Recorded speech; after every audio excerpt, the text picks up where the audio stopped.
recorded.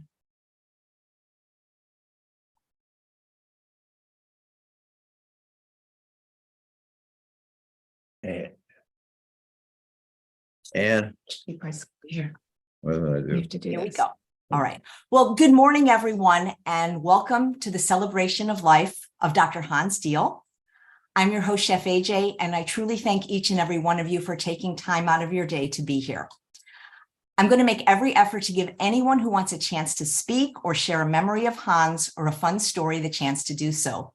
But since this is being recorded, I do ask that everyone please keep themselves muted until the time that you speak. Muted.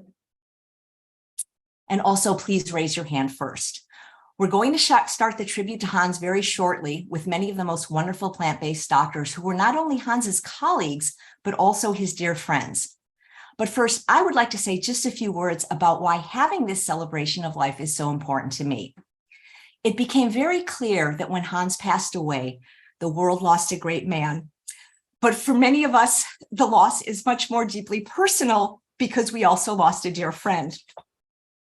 Although I had only known Hans for a little over 15 years, he was like a father figure to me and meant more to me than I'll ever be able to express here today.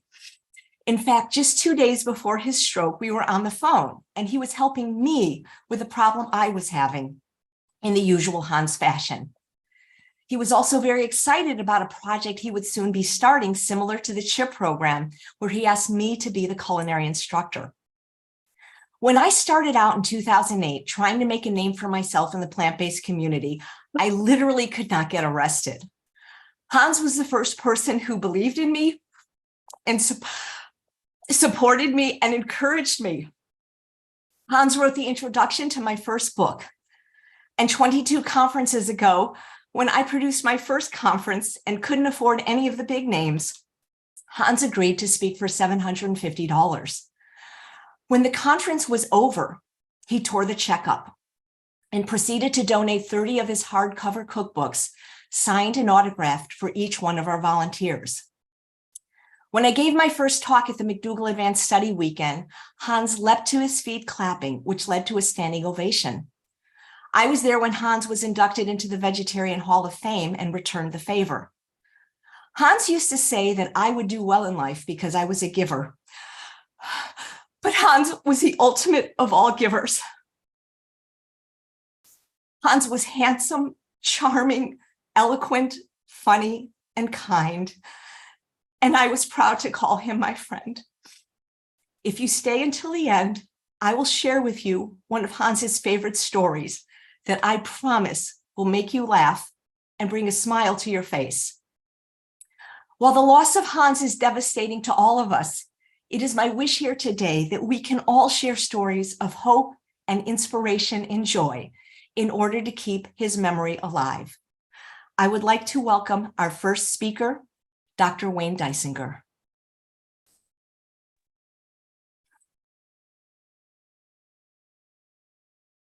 So thank you, AJ, and thank you so much for hosting this and for allowing all of us to be here. I also see that Hans's family is here, and thank you so much for allowing us to do this and for being here.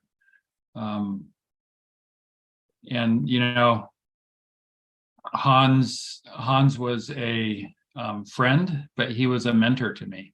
If it weren't for Hans, I wouldn't be a lifestyle medicine physician the way I am today.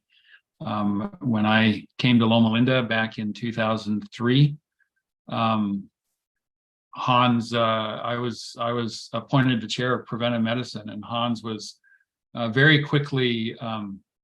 I'd known of Hans before. My parents actually were big C.H.I.P proponents, and so they were going to C.H.I.P conferences even before Hans and I started developing a relationship. But he sort of took me under his wings, and between Hans and some medical students who wanted to put on a C.H.I.P program, I became more and more convinced in the power of lifestyle medicine. You know, and I always liked the idea but I needed to see the science, and Hans was dedicated to the science, and he had the published studies, and then I'm sure everyone on this call is very familiar with C.I.P, and C.I.P worked. C.I.P really worked. And I don't know what the statistics are exactly. I hear over 100,000 lives have been transformed by C.I.P. So we don't need to review the powerful benefits of C.I.P. That legacy is forever established, and Hans will ever be remembered for that legacy and for C.I.P. I think more important right now is to talk about how Hans not only changed our lives, but changed the world. And I'll say, you know, he did that because of some unique skills and talents. I loved Chef AJ talking about how he was a handsome guy and a charming guy, but he was also a very persistent person. The reason C.I.P was so successful was Hans never gave up. He hung in there. And my favorite story about Hans' persistence and never giving up is, if Hans wanted to get a hold of me, he knew how to get a hold of me. And I would, it wouldn't be uncommon that I'd be in my office and my work phone would ring, my cell phone would start ringing, and I'd get like emails from a couple different email accounts, all like, it seems like they all went off simultaneously. and so Hans would get me. And if I didn't answer, he would keep at it until I answered. And, you know, Chef AJ talked about a couple days before Hans's stroke. Well, I have two separate offices. I went to one of my offices, and there was a whole bunch of material from Hans about his new project. And it was there. I found it like 3 days after his stroke. So he was active to the end, dedicated to the end. And, you know, my memory of Hans is going to be more of him sort of putting his arm around me, around my shoulders, and sort of just giving me wisdom, giving me advice, you know, giving me insights into how to hang in there, how to think about interacting with people. He'd give me advice on how to stay married, and all these different little, again, sort of almost fatherly, mentorly, but he was also a friend. He's a neighbor of mine. So I feel like we've lost Hans way too soon, but I feel like Hans's legacy was established a long time ago. And, you know, God saw fit to move him on, and who am I to question God? But I know Hans never questioned God, and I know that that Hans's connections to us and to the world will again forever be remembered. So again, it's an honor to be here, and it's an honor to see everyone. Looking forward to all the memories that we're going to share here. Dr. Dysinger, what you say is so true. I forgot about this, about Hans. If he wanted to reach you, he didn't just call you up. If you didn't answer within 5 minutes, you got a text, you got an email, and then he started calling your spouse to see where the heck you were. That is so true.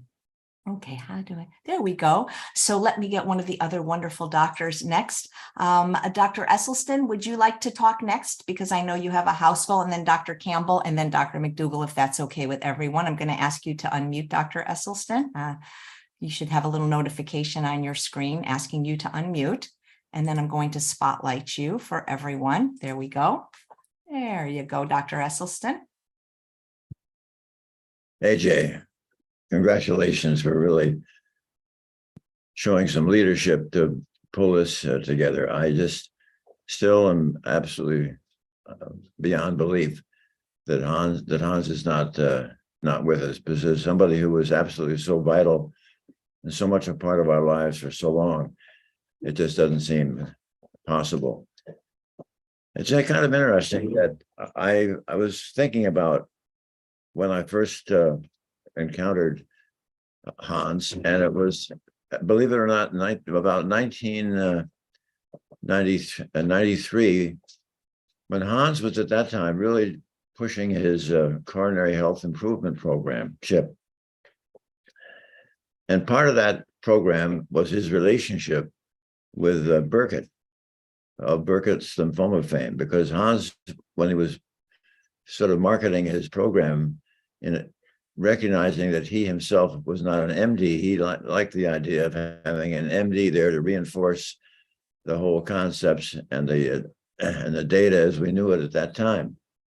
Well, when Burkitt died, Hans was apparently looking for a new physician to be a part of his marketing effort. And I guess what happened is I was making some sort of a presentation when Lily was able to spot me and asked Hans to come look at this character. Well, apparently he liked what he saw, and he sure enough got in touch with us, and he wanted to meet with me. And so he came from California to the farm in upstate New York. It was during the summer and he visited us there. He stayed for a whole weekend, and we sort of solidified the relationship.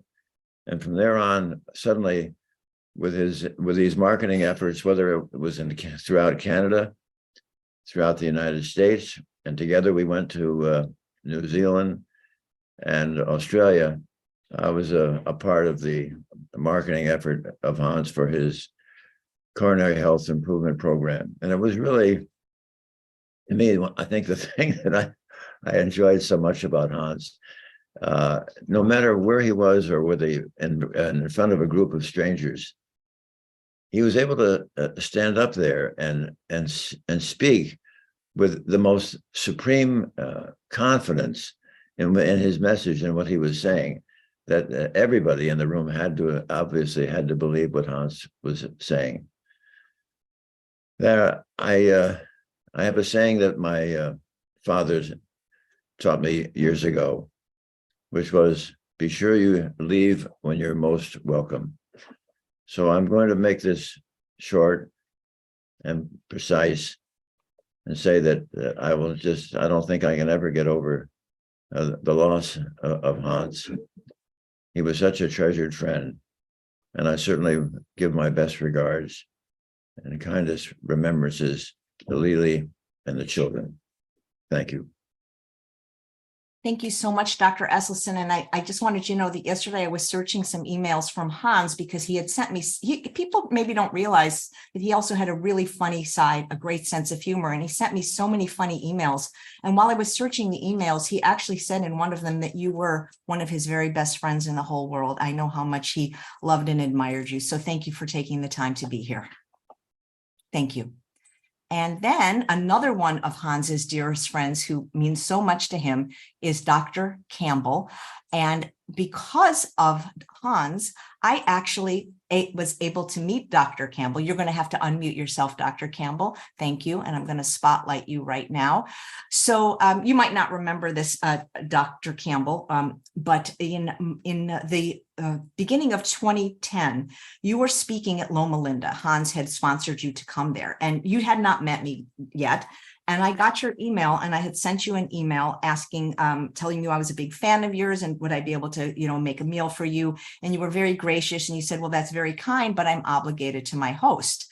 Well, it turned out your host was Hans Diehl, and by a divine intervention, Hans hired me as the chef to make that meal. So I got to meet you. It was at Hans's house in March of 2010. We brought the world famous German chocolate cake that he inspired. And I remember I was so nervous meeting you, and you were going to speak, and you said, well, I need to go upstairs to take a nap. And I said, well, can I go with you? And I didn't mean like, can I go with you to take a nap with you? I meant I was just so happy to meet you and talk to you because you were so lovely and gracious and kind. But anyway, thank you so much for being here, Dr. Campbell. Well, thank you so much, AJ, for putting this program on. I really appreciate being included. Yes, Hans and I were good friends for a long time. I first met him, I think about the same year that Dr. Esselstyn did, I think 1993, if I recall. And my meeting with Hans was really special because at that particular point in time, I had been in the business I'd been in for quite a number of years, and I was getting quite a lot of pushback at the same time. And it seemed like from the scientific community that in my area, not everybody was very happy with what I was talking about. But Hans came along, and here he was starting to talk about, how do you serve people? How do you serve communities in a way of health? And I found that really refreshing because some of you may find it surprising to know that the distance between sometimes the formal scientific community and the public is a little bit too much. And so Hans brought a face along with him, and humor, a sense of humor and love for his fellow humans. And I really like that because we were talking mostly about the same thing, as I recall. One of the first things that I think my interactions with him was, thanks to Hans, was his inviting me to speak to some of his CHIP programs, to be the sort of graduation speaker, if you will. And so I had a chance to hear Hans speak and meet his, learn about his program and that sort of thing. It was right up my alley. I thought it was really great. And I really liked the way that he himself talked all about that, clearly as something for others, not just a self-promotion kind of thing. He was really giving, if you will. And I really appreciate that. We interacted in a number of different places. He introduced me to some of his Adventist friends. I gave a number of lectures, different Adventist groups around the West Coast and Canada and elsewhere. So finally, he put on a cruise in the Caribbean. He and Lily did, I'm sure. And that was very special. It was an opportunity to spend about a week or so there. And I really liked it also because Lily, his wonderful wife, was there. And she actually livened the place up with her piano playing.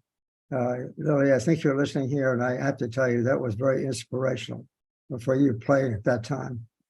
I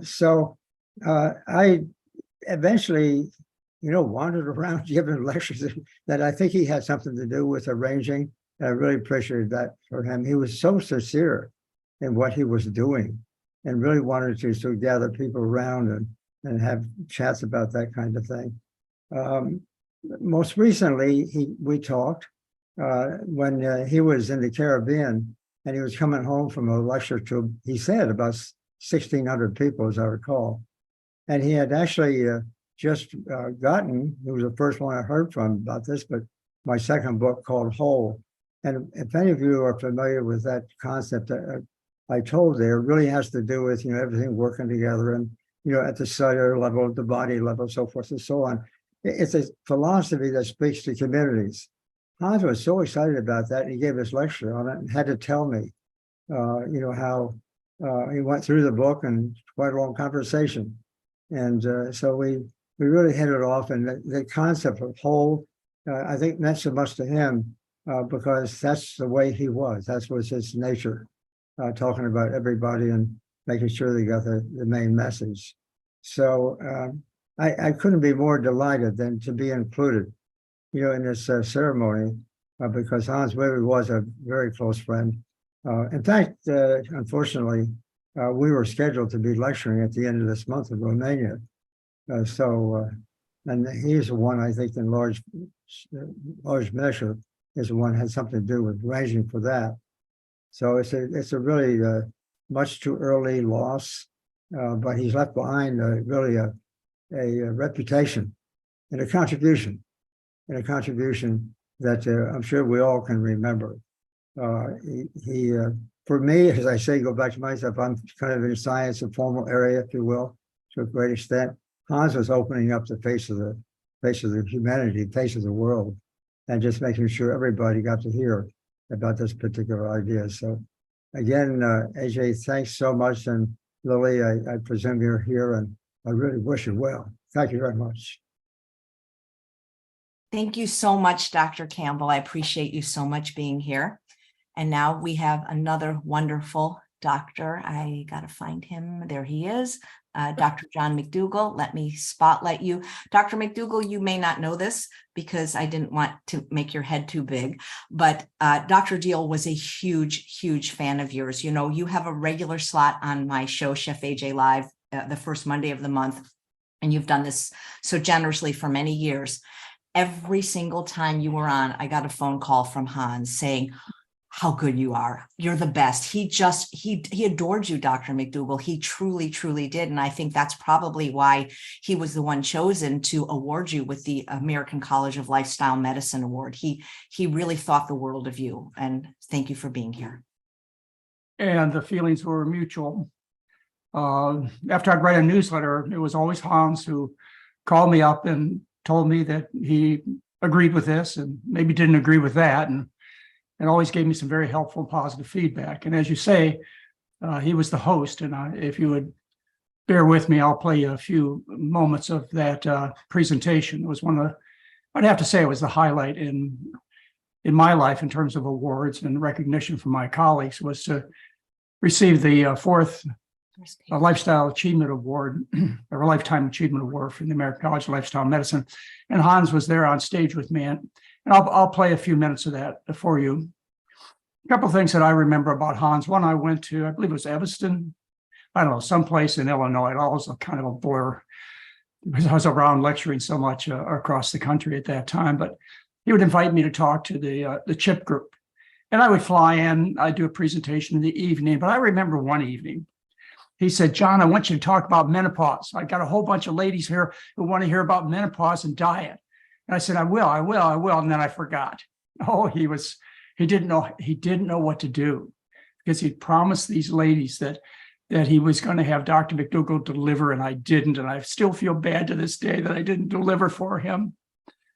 And then the other thing I remember is we used to have these advanced study weekends, and you know, all the people that are on here, Dr. Campbell, Esselstyn, AJ, and Wayne Dysinger, and so on, all of them have been guests at my advanced study weekend, where I brought, I thought, the most important people in the world. I mean, all the way from Denmark, I'd bring people in to give presentations. And I always remember that, you know, after I made the arrangements, in fact, I didn't even complete the arrangement with Hans. He was always there saying, you know, Lily really plays a good piano, and I'd like her to play a piano at your weekend. And so we had the added entertainment of Lily playing the piano in the lobby of the advanced study weekends. And we had a great time. And again, you know, Hans and I were close and had a lot of mutual respect for each other. So he will be missed. I will consider him a strong supporter of all the ideas that he and I share to be important, particularly the welfare of people and the fact that it's really the food. So what I'd like to do is I'd like to play a few minutes of a couple of times that I had with Hans, because I don't really think that I could in any way tell you a story as well as he could. So what we'll do is we'll put these two links so that you can watch the entire presentation. They last about half an hour, one of them, and the other one about 20 minutes. And so if you like what I'm presenting for you, you can go on, you can watch the rest of the tape. But I do have to warn you, this is Hans Diehl that you're going to see here in just a minute. So if you're not prepared, it's time to turn the computer off. But if you are, Hans is going to come right in your living room and talk to you.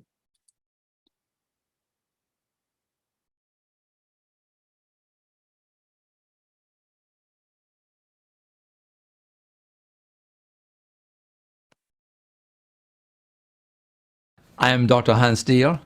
I have a doctor in health science, and I am epidemiologically trained to look at the disease epidemic around the world, which is largely centered on non-communicable diseases, or as we say today, chronic diseases. And so my concern has been to contribute to a velvet revolution in medicine. Velvet because it's smooth. Velvet because it's bloodless.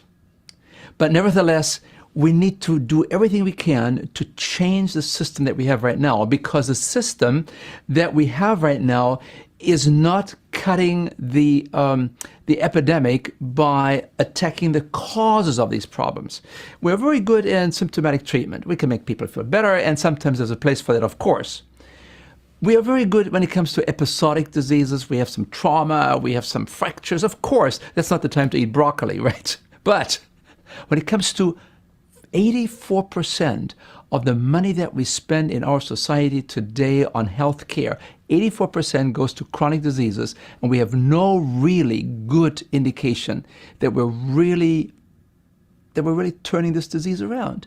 We don't have cures for most of these chronic diseases because they relate to our lifestyle. How we eat, how we drink, do we get enough sleep, do we have a supportive network, stress management. These are the kind of things. Getting enough sleep, being a nice person, having an altruistic orientation towards life, trying to serve others. Once you have these things in place, once you have this philosophy, and it's underpinned by a very simple diet of fruits and vegetables and whole grains and legumes and maybe a few nuts, then I think, and you perhaps bring some exercise in, then you have the prescription for a happier and longer life. And that's what I'm all about. When I was working on my doctorate, I came across a study from a small portion. All right, let's see if we can bring up something else here. You can listen to that whole segment if you'd like. You bear with me. I need to. Yeah. And the reason I'm showing you this is because this is, one of the most important honors the most important honor that I've received in my whole career. And Hans Diehl was instrumental in that, and I'm very proud of our relationship and the things that he's done for me.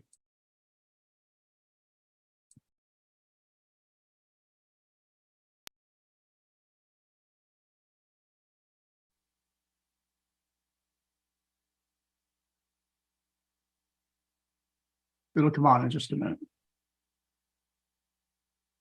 This man has probably put at least 5 or more lives into one life of achievement. An unusual man, a most unusual man. It's just like love, which is sort of a many-splendored thing that is difficult to define, and that's John McDougall. Difficult to define, certainly not in 45 minutes. And so what I want to do, I just want to give you an overview before we have our interview, to give you a frame of reference who this man really is. Board certified internal medicine, Okay, I think you've got the gist of that. If you'd like to watch that entire presentation, I'm going to make that available through Chef AJ. But I had these advanced study weekends, and I knew that we wouldn't all last forever.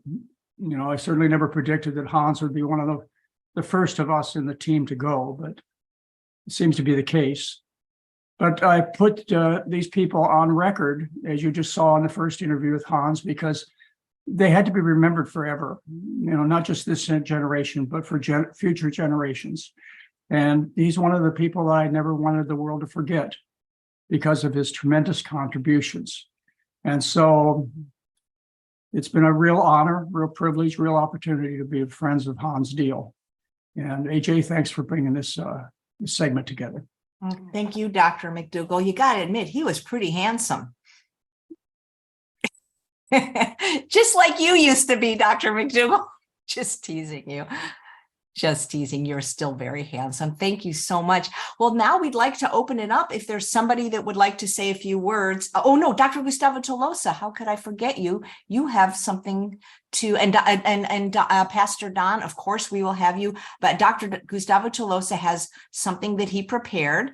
How could I forget you? I'm just a little bit nervous. So you're going to unmute. I'm going to spotlight you.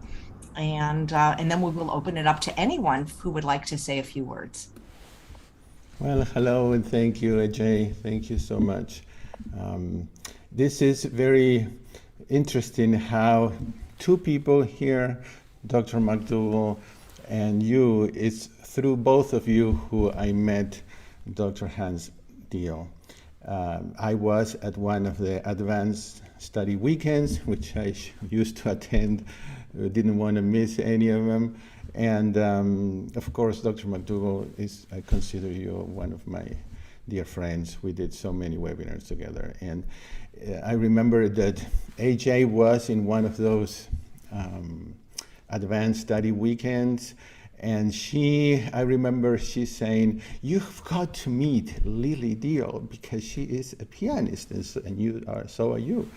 And of course, my first thought was, well, she's probably a good pianist, a wife of a doctor who just likes to play a little piano here and there.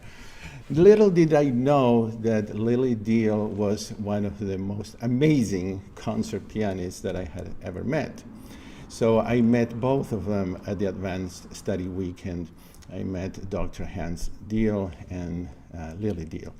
Dr. Hans Diehl and I almost share a birthday with 1 day apart. And I had the unique privilege of knowing them and spending time with them at their home in Loma Linda, California.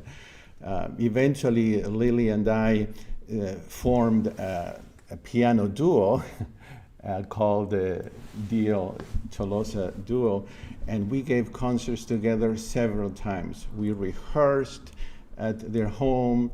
I shared meals with them, had wonderful conversations in the garden. Dr. Diehl loved to prepare breakfast. That was one of his favorite things to do when he had guests, and I guess every day. I stayed at their house, and Dr. Diehl was so kind. What can I say? Everybody has said this, but this is the thing that just stays with me, his kindness. He would take me to the university and show me around.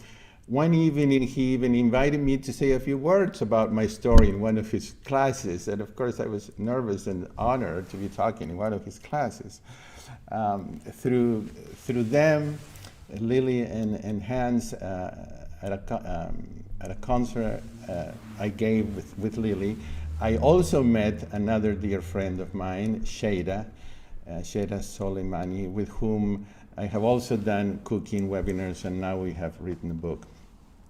I had a huge privilege in 2016, I believe it was, to travel with the Diehls to Lithuania, where Dr. Diehl had an instrumental part in giving these lectures and to many influential doctors and government officials. So we traveled together. Lily and I gave a couple of concerts. Dr. Diehl was always so kind in giving compliments, and I just wanted to share because I found these pictures the other day. That's one of the posters of one of the concerts that we gave in Lithuania with Lily. Here is one of the pictures with her. Just a lovely lady, and I know, I know you're here, Lily. I miss you. I miss our times together. And this is a wonderful dinner we had with friends in a little restaurant in Lithuania. So I have treasured, I just have memories and memories to treasure, and it is going to be very difficult to get used to the idea that Dr. Diehl is not with us, at least not in physical form. He was kind and he was full of energy. I just admired. It was contagious, the energy he had, the passion that he had for lifestyle medicine, the caring, and something that was very touching was his strong belief in God. So today I chose music, which by the way, I'm a doctor, but I'm not a medical doctor. I'm a doctor in musical arts and in piano performance. And so for me, music is the most perfect language. Actually, music is the only art that is mentioned in the Bible as being in heaven. is a perfect language, is a universal language, and I cannot think of a better way to honor Dr. Diehl than with music. I will play about 3 minutes of music in honor of Dr. Diehl. I chose a German composer because, of course, we all know that was Hans Diehl's background, and I chose one of the major pillars of music, Johann Sebastian Bach, a German composer from the Baroque period. Bach was also a strong believer, passionate, inspiring, kind, and a brilliant mind. He usually finished his compositions at the bottom of the manuscripts with a phrase, "To the glory of God." That's how he usually finished writing music. So I'm going to play something that is called Prelude and Fugue. The prelude is about 1 minute long, and the fugue is about 2 minutes long. The prelude, I chose this for a reason, for a specific reason. The prelude is full of energy. It is rhythm and harmony. There is no melody in this little prelude. And the rhythm is very energetic, just like Dr. Diehl was. Both elements were present in Dr. Diehl's life: energy, rhythm, and then harmony. He did give you that sense of peace when you met him, and harmony. Then, following that, there is the fugue. The fugue is brilliant, it's balanced, it's joyful. Many times when I have taught piano to doctors or neurosurgeons, they have compared Bach's music to doing brain surgery. Everything has to be carefully planned and carefully executed. Very fine motor skills are needed for both, for doing surgery and for playing these fugues. And an analytical mind is needed. One wrong note, one wrong movement, and the perfect creation falls apart. So I really cannot think of any other music better to play in honor of Dr. Diehl than playing this little bit of music. And with that, I will leave you. So here we go. I'm going to move the camera so that you all can see the piano a little better.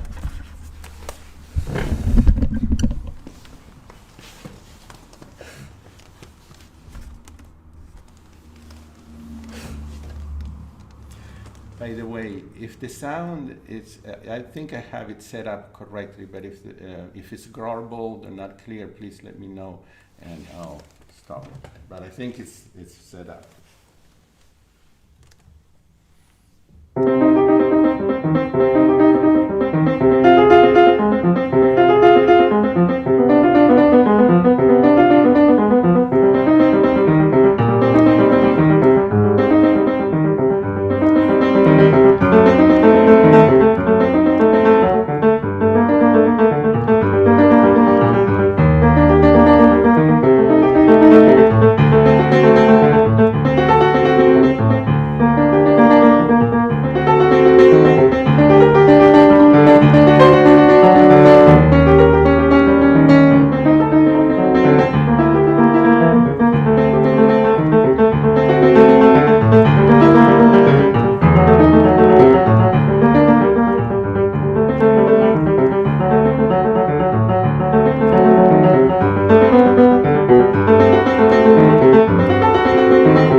was beautiful, Gustavo. Thank you so much. And, we also met at that advanced study weekend, you and I, that because Hans was a speaker. And so thank you so much. You introduced me to them. So thank you, AJ. Thank you. It's such an amazing community we have, how everyone is so supportive of each other. Thank you very much for sharing, Gustavo. Pastor John Jensen, I received your private message that you would like to speak, and then we have Pastor Don McIntosh as well. So I'm going to spotlight you, Pastor Jensen. Long time no see. Let's see, I got to get rid of you, Gustavo. Not literally, figuratively on Zoom. And then Nan, I know you would like to speak as well. You're up, Pastor John. Thank you so much, Chef AJ. We love you so dearly, and your husband and this wonderful community that we're a part of. It was in 2009 that my wife, Susan, who's a registered dietitian, got her RD through the Loma Linda School of Nutrition. We invited Dr. Hans Diehl to come and be the keynote speaker at the beginning of this, or one of the speakers that evening. Susan's father is Dr. Andrew Heinel, and he was the dean of the School of Public Health at Loma Linda. And it was there that he and Dr. Diehl worked together and had become very good friends. And so Dr. Diehl very kindly came out and spoke. And Chef AJ, you had come and you had made such an amazing presentation at this cooking school. And I remember that you said that it had been one of your dreams to meet Dr. Diehl. And he came and he spoke, and somehow or other, by the time you left Redondo Beach, headed back to your home, and he left Redondo Beach going back to Loma Linda, he had called you and put a message on your voicemail. And I think that was the beginning of, or near the beginning of, this wonderful relationship that you had with him. And he spoke many times at the health classes that we offer to our South Bay community. I asked him to come and preach at our church one time. And he said, Pastor Jensen, I would love to do that. He said, but it's a two-part package. He said, I'll come and preach for you. But he said, I want Lily to play a musical feature as part of the church service. And then I want her to give a concert, a 1-hour concert at 2:00. And we were overjoyed to have both Dr. Diehl and Dr. Lilly come and play. And he was so enthusiastic and so passionate, so encouraging. He said, look, you're a small church of a couple hundred people here in Redondo Beach, but you're making a big splash in the community. Keep it up. And he came over and he brought all of his wonderful books. And we purchased enough of those books to give out. Everybody got a copy of one of his books. And the impact that he's had on our lives, Susan and me personally, and the impact that he's had here in the South Bay part of Los Angeles community is an incredible legacy. And we are all so deeply indebted to his love and his passion and his commitment and his interest. And so thank you so much for hosting this and allowing us. And Dr. Diehl, we will always love you. We will miss you forever. And Dr. Lily Diehl, we love you, and our thoughts and prayers are with you and your family. Thank you so much, Pastor John. You made me remember something. If it wasn't for Dr. John McDougall, really none of this might have happened, because if Dr. John McDougall hadn't given me the opportunity to present at the Celebrity Chef Weekend, I would not have met Susan. And by meeting Susan, Susan invited me to present at your church. And then that is how I ended up meeting Hans. And as I was going through the emails yesterday, literally by the time I got home from Redondo Beach, there was already an email from him. How do I not know you? So thank you so much. And also, Pastor Jensen, I know you have to leave, but maybe you'll watch the replay, because I promised everyone we don't want this to be a sad event, because his life was so full of happiness. But remember the story that happened the year that Dr. Esselstyn spoke with the sign that got taken? Yeah, I know. Hans loved that story. And I am going to be ending with that story so that everyone, yeah, see, I don't even have to tell the story. You remember it. Now people are really we will definitely watch the replay. Yes. Thank you so much. And thank you for the work. Thank And you. thank you for all the friendship and the years that we spent together producing these wonderful conferences that started with, of course, Dr. Hans Diehl. Amen. Thank you so much. Thank you so much, Pastor Jensen. Thank you all. We love you. And Pastor Don, let me find you. If you could like wave your hand, where are you? Oh, there you are. It's just, there's so many people on the Zoom. And this is a new friend that I made because of Dr. Hans Diehl. Dr. Hans Diehl apparently has a lot of pull because when he wants you to meet a pastor, he doesn't give you their phone number or email. He literally sends them to your house to make a house call. Please welcome Dr. Don McIntosh, Pastor Don McIntosh, but maybe he's a doctor too. I don't know.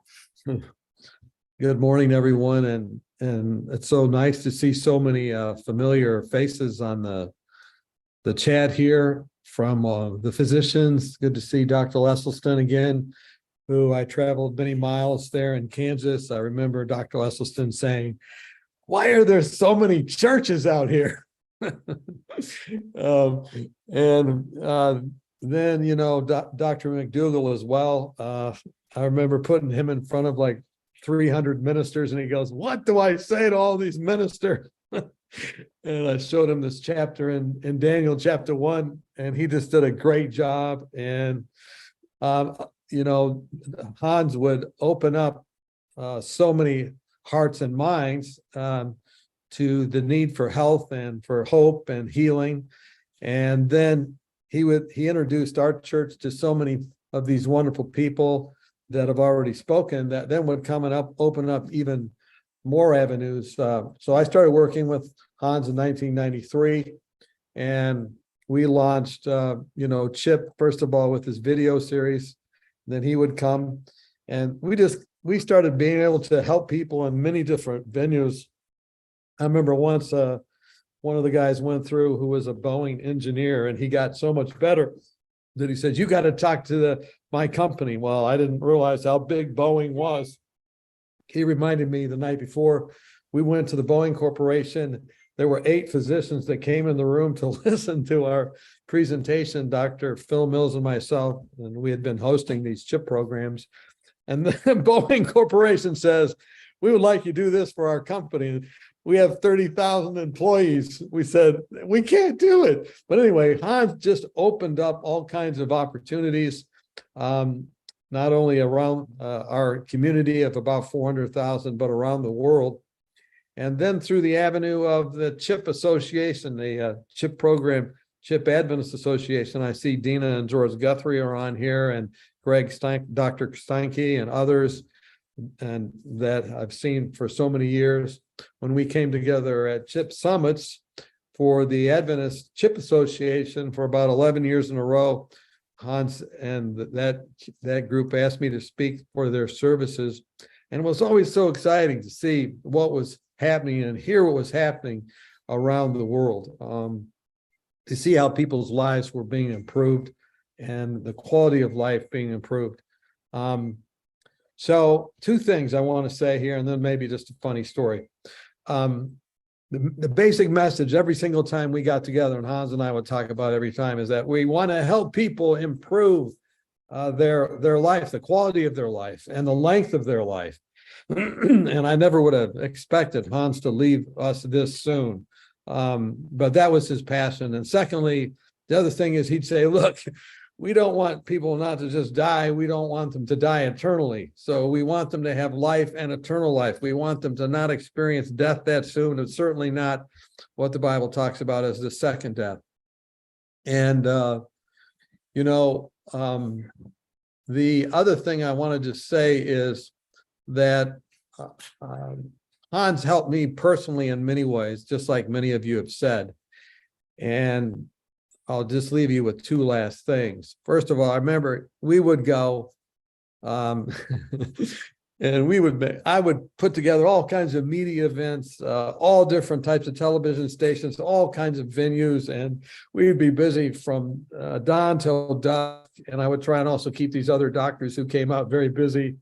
And one day we were going, I was new to the CHIP concepts. I wasn't really into the CHIP concepts, to be honest, but I thought, man, my church is doing this, I better learn about it. So I was out walking, running to these different television stations, and he had these props. He had these chocolate covered peanuts, and I can't remember what else, all this junk food, and he'd be talking about, you could eat this many potatoes or just this many potato chips. And he had all these, great illustrations. And one of them had these chocolate covered nuts. And I got to admit, man, I was looking at those nuts and I was going, man, I would love to eat those nuts. But of course, we had to use them of all these places. Finally, we get done. I thought we were done, right? So we get done and Hans goes, I don't know. He went into some place to get, I don't know, some bananas or something. And we were all done for the day. And I couldn't resist anymore. I ate all the chocolate nuts. And I ate the nuts, and he comes back in and I hide the box, because I didn't want Dr. Diehl to see that I had eaten the chocolate nuts. And then we get a phone call, and it's from another television station, and they said, could you come, and we want to interview you as well. And Hans goes, where are the nuts? We got to use the nuts again. And I had to confess. I said, Dr. Diehl, I wanted to eat just one of the nuts, but I ate them all. And he just started laughing and laughing and laughing. And he didn't condemn me or anything, but I think I probably would not be alive without Hans Diehl, because he did, help me improve my health right from them. One little other funny study, I think it was Dr. Esselstyn, he might remember this, but he came one time and we were on a television show, and I got him on because he had been an Olympic rower. So we got on this program, and somehow the host said, well, where do you get your milk? This was in the middle of Kansas. Where do you get, your calcium if you don't have milk? And he says, well, you want to have a high level of calcium in your milk? I think the highest level is in rat milk. Oh man, I couldn't believe it. And the lady was shocked, and I got all these phone calls. I tell you what, the people that came because of knowing Hans, they just totally electrified the whole community and my church and many, many other churches and people around the world. Now let me just close by saying a big thanks to Lily as well. And I see Byron there and Carmen. So many years we saw you growing up. We're proud of you. We're proud of what you've done. I was so impressed by Lily, where she was teaching, like, I don't know, 10 people at the same time, 14 people with all those pianos. And she's always been so gracious. And I know it's a big loss, and we love you very much. And then I would just say, my last calls and communication with Dr. Diehl were really where he was calling me out of concern for someone he knew had a tough diagnosis, and he wanted me to reach out to them. And we hadn't connected for a couple of years, but man, he called me 5 or 6 times, and he was praying for that person, and he just had a heart for that person. And I just realized, you know what? He didn't want us all to just live and have quality of life here. He wanted us to live forever. And so I hope we can tap into that. I hope this is not the last time we see each other or hear from each other. And I know that was Hans's heart as well. Thank you. Thank you so much, Pastor Don. And I love the fact that you were laughing, because I know for a fact that Hans loved to laugh. And one of the clips I'm going to be showing at the very end, a 2-minute clip from when he was on my TV show, he just had such a great laugh. And thank you so much for reminding me about that. And now we have Dr. Ted Barnett, and he is going to be talking to us from the car. Hi, everybody. Can you hear me okay? Yes, perfectly. Great. Chef Adrian, thank you so much for putting this on. It's an honor to be among all of you today. Unfortunately, I'm on a car from Connecticut to New York City right now. I was just visiting a sick relative in Connecticut. So I wasn't able to log in from my usual laptop. But I just wanted to reminisce a little bit. You know, we started Rochester Lifestyle Medicine Institute. By the way, that's the other Rochester. This is Rochester, New York. We started the Rochester Lifestyle Medicine Institute in 2015 for the sole purpose of running CHIP programs. And it was all because of Hans that we got started, because that was the only reason for our existence. We now have about multiple other programs, and we do CME and lots of other things. But really, if it hadn't been for Hans and CHIP, we wouldn't have gotten started. It was such a pleasure to work with him. He was always an incredible gentleman, and I learned so much from him. And I learned so much by running CHIP programs, what it's like to be in a group of people talking about health issues. And I couldn't have done it without that experience. And now that we've pivoted to Zoom, we've all become Zoom experts. We've reached thousands of people with our own programs, but it all goes back to Hans and the CHIP program. So thank you so much, Hans, and thank you everybody else. Thank you so much, Dr. Barnett. It's nice to see you. So it turns out that Dr. Columbus Batiste did not forget. It turned out he's an actual real doctor, and apparently he got called to the hospital. So much for putting things in alphabetical order. So Dr. Batiste, thank you so much for being here. You know, the last time I saw Hans in person, you were there as well. I moved to the Northern California from the desert in April of 2020, and we had a farewell dinner. You almost didn't come, but I am so happy you did now. It was a magical evening that we reminisce about frequently, where we did serve Hans's favorite German chocolate cake. And I do remember I got a text from Lily that Hans had a stroke, and I was about to present at the spa in Mexico. And I was just, I could barely fight back the tears. And I remember as soon as I was done with my class, I have no idea why, but you were literally the first person I called, maybe because of your compassion, but maybe also because you were a cardiologist. And we spoke more in that time of Hans's being in the hospital than I think we ever have. And you just gave me just so much support, and I really appreciate that. Thank you. Well, I would say it's a pleasure to be here, but it's an honor just to have the opportunity to speak about Hans. And I'll go back just a little bit of time before I go forward as it relates to, I apologize, my camera. This is what happens when you're moving between things. Let me switch things real quick to my camera just for purposes of this. That's okay. While you do that, I'll just say, Pastor Don made me realize Hans had a lot of really funny sayings, like the bigger your snacks, the bigger your slacks. Eat food from a plant, not food manufactured in a plant. Eat food as grown. So here you come back, I hope. All right. Yeah, well, my voice is here. I apologize with my camera. I'm not sure exactly what's going on here, but I'm going to go ahead and talk either way. I do apologize. You know, one of the things, and this is what technology does at times, but my first recollection of Hans really goes back quite a while before I ever met him. And I would hear about the CHIP program kind of growing up and going to church and seeing what was done and the events that were put on. And it was really, it was amazing. But I think the thing that sticks out most in my mind, Hans is one of two individuals that are close to my heart. Obviously, S is another one, and Hans is one as well. And when I started down this venture of tangential from interventional cardiology to really addressing the whole person, I remember Hans giving me a call. It was Hans and Dr. S gave me a call. And I don't think either of them knew they were giving me a call to really lend support. I didn't know them. I had never met them physically in person.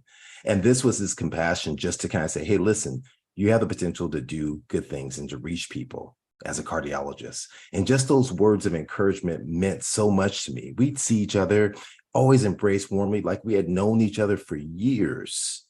We shared a love for German chocolate cake. My mom would make me a German chocolate cake as well. So when I tasted Chef AJ's cake, I was in love in those moments there. And so I'll never forget those moments when he would just call me to lend words of encouragement when I attended his lectures too as well. And it was just powerful, just his impact and just his energy, just his calming effect on people. The way that he just, there's an old saying that, people won't remember what you did, but they'll remember how you made them feel. And he definitely had that impact of resonating to that we all remember the warmth that he left us and how he made us feel. And that's what's so powerful. And fast forwarding back to what you mentioned about the going away, I'll tell you, it was a rough little stretch for me clinically and preparing for different lectures and talks and different projects. And AJ, I appreciate you so much because you said, you gotta go. I want you and Hans to be there together. And I came and brought my wife, and that was the best time I've ever had. Not because of the food, and the food was great. It was because I got to know Hans in a different way. I learned about his passion for those who are in disparate communities. I learned about his journey.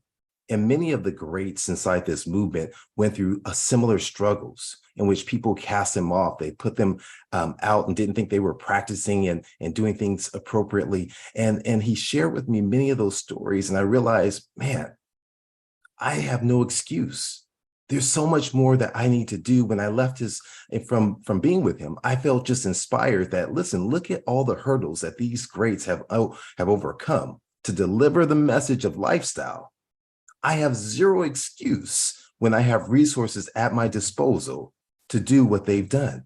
And so it was such a blessing to be with Hans and with Lily during that time. And I was so saddened to hear. And I think this is what's important for us to all to recognize, is the fact that life is short.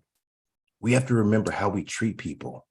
That yes, it's about nutrition, it's about lifestyle, but it's how we empathize with people, how we treat them, how we choose to forgive and uplift them, how we choose to love them, how we choose to enact all those principles. And I can honestly say his life was one well lived, because he left an impression. He planted seeds that goes beyond his core family into many individuals around the world.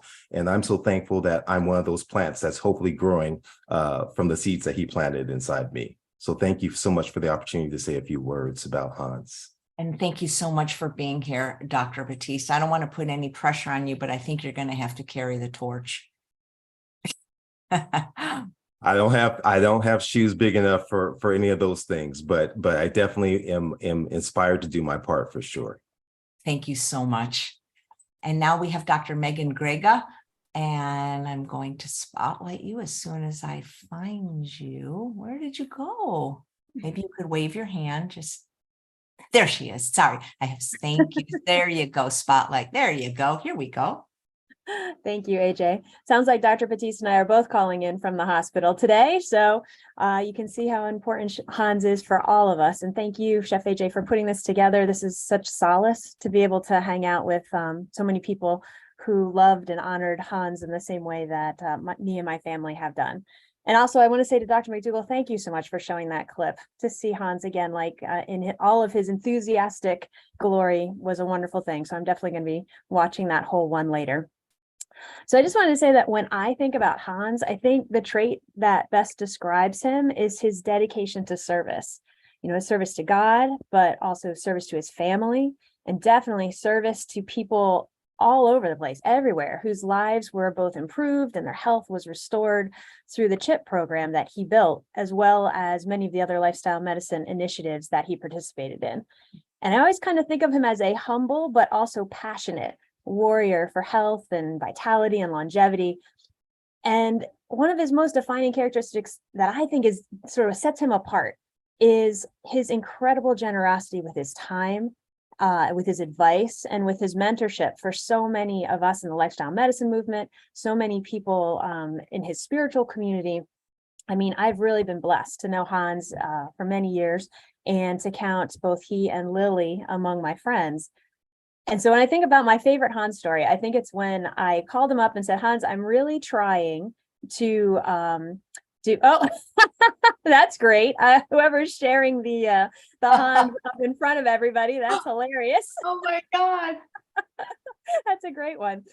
So I called Hans up and I said, hey, Hans, I am trying to launch this Lehigh Valley Lifestyle Medicine Symposium. I'd be really honored. I'd appreciate if you'd come and be one of our featured speakers. And he said, Megan, of course I will. And while we're at it together, why don't we make a whole week of the thing? Lily and I will come and we'll stay with you, and we'll schedule 2 to 3 media appearances and, hospital grand rounds and everything a day. And we'll really shine a light on the power of lifestyle medicine. So needless to say, I was kind of completely blown away by this suggestion, but I took him up on it. And we had a fabulous and completely incredible week together, filled with presentations and discussions with radio hosts and media personalities, but also grand rounds and medical students and, Rotary clubs, community groups. And one of the things I really saw during this time, that week that we spent together, was Hans' gift for his enthusiastic engagement and just excitement to spend time with an audience of 20 people, as much as if it was a group of several thousand people. Like, he made such an impression here in the Lehigh Valley that people are still talking about his visit more than 4 years later. So there are many more stories that I could share, but I think the best way for me to wrap up is to say, and many people have said this already in different ways, but it was so obvious that Hans really cared about all of us, including the thousands of CHIP participants that he never even had a chance to meet. So I think of him as just a true example of the power of agape, which is unconditional love, never expecting anything in return. So he made a huge impact on me and my whole family. Lily, you as well. It's been such a blessing to be a part of your world and your family. And we're so grateful for the time that we've been able to spend together, and look forward to many, many more years of remembering Hans, honoring Hans, and continuing to carry on the work that he started. Thank you so much, Dr. Grigo. Really appreciate you coming by. And Nan, are you here? There you are. Nan Simonson would like to say a few words. And if you would like to speak, everyone here is more than welcome. Just if you could please type it in the chat so I know I can find you. Here we go. Here is Nan. Hello, I'm Nan Simonson, and I'm a health coach with Dr. Dysinger. And when Chef AJ asked how I met him, Dr. Diehl, Hans Diehl, I was a facilitator at Dr. Dysinger's for the last 5 years, lifestyle medical practice, and I facilitated the CHIP program with our patients. And so I knew who Dr. Diehl was. He was larger than life in my mind. And somebody had heard about my book, Aging Powerfully, at the Healthy Road group that is part of the Chinese Seventh-day Adventist Church, and had asked me to speak on a Sunday. And I did a talk about lifestyle as medicine. That's what my book is about, part memoir and part the pillars of lifestyle medicine. And in the audience was Hans and Lily. Can you imagine how taken I was that he had come? There were maybe 25, 30 people, and there they were. At the end, they both approached me and we had a conversation about, well, I'll say he approached me with the conversation about what he liked that I did well.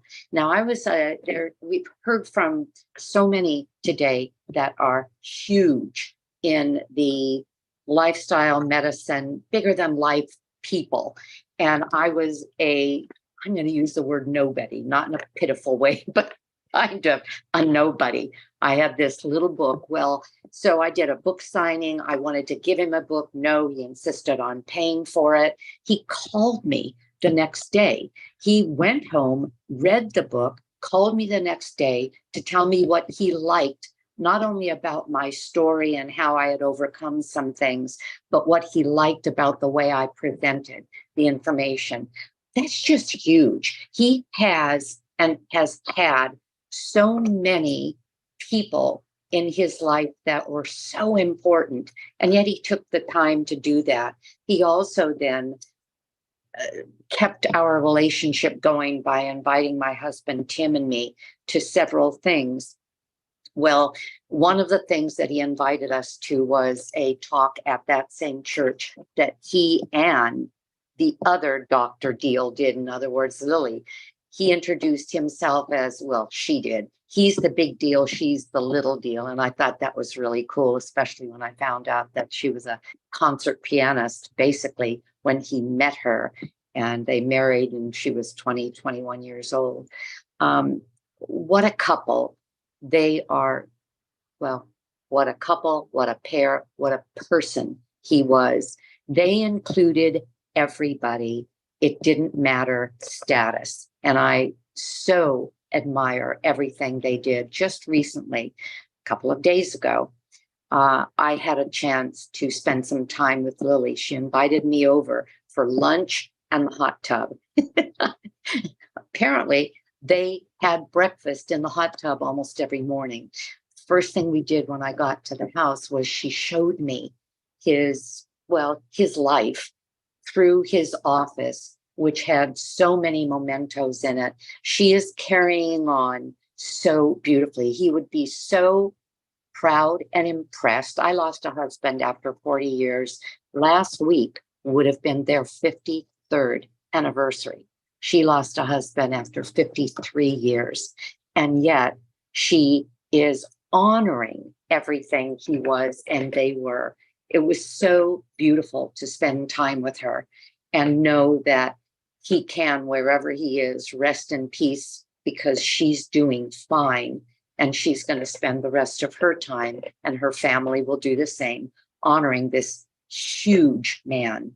That's all I have to say. And I so appreciate him, and I so honor what he has done, because I'm married to the precepts of the College of Lifestyle Medicine, those pillars that basically he brought out, and they are emulating. He will be part of what I do through the rest of my life. At 73, I've decided that when I get to 103, he's still going to be a part of that.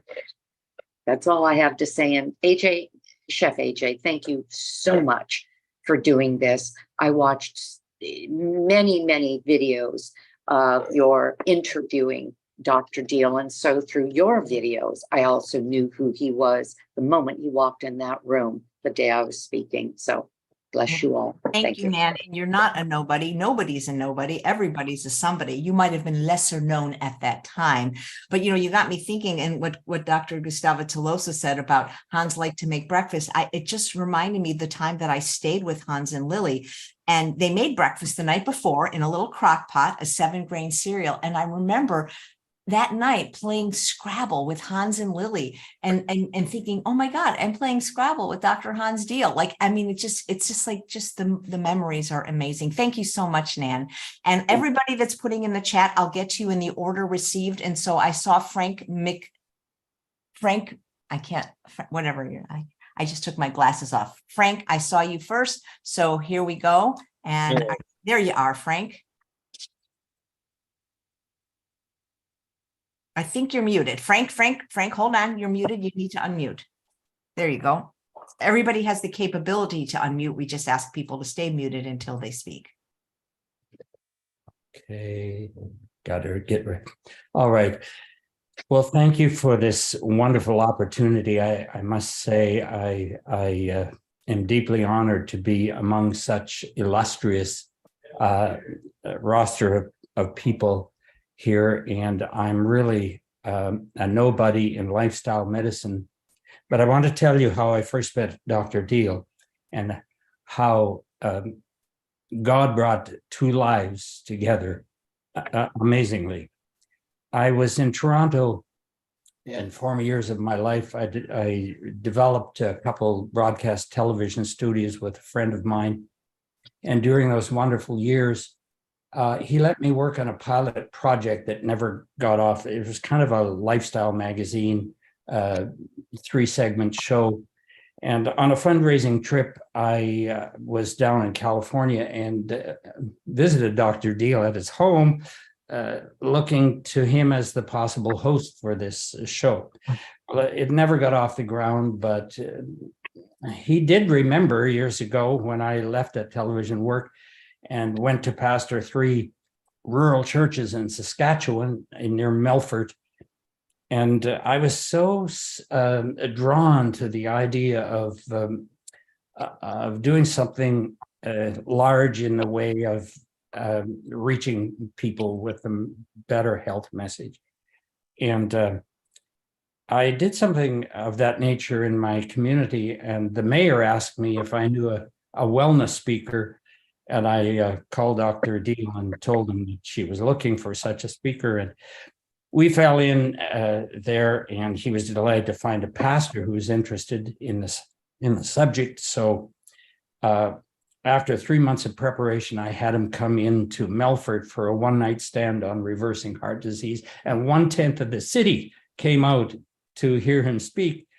And I was smitten. 100 of those people signed up in a cooking class after, and we began a wonderful friendship. And several years later, I could never imagine that which I aspired to do, I would have a chance to do as a departmental director for the British Columbia Conference of Seventh-day Adventists, running several departments, one of which was health. And when we got launched in that, Hans Diehl came out to a camp meeting, 4,000 or 5,000 people every year, and we launched some work toward developing CHIP chapters in BC.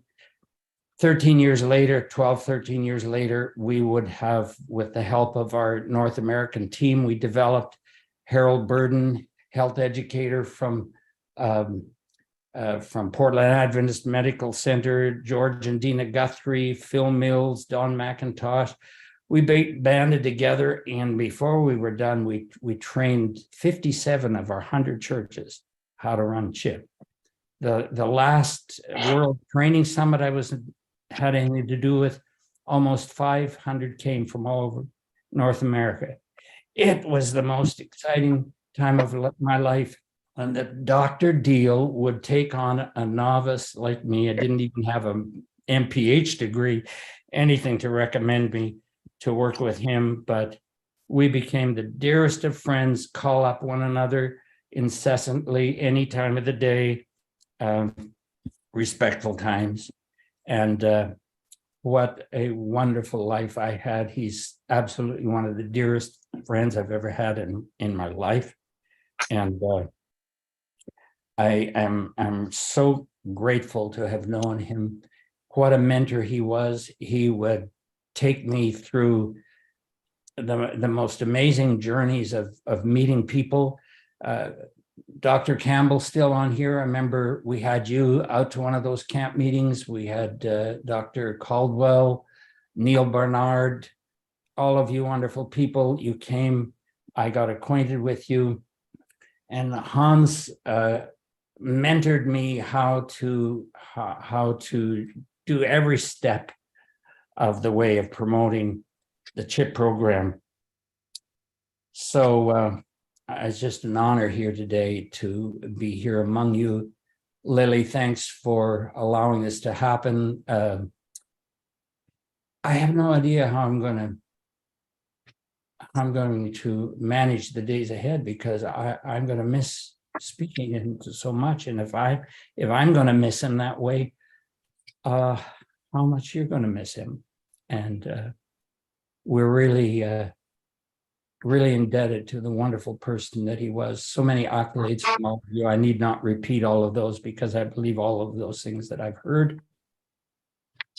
And I believe on October 31st is the date the ACLM is going to honor Hans posthumously with the Lifestyle Achievement Award.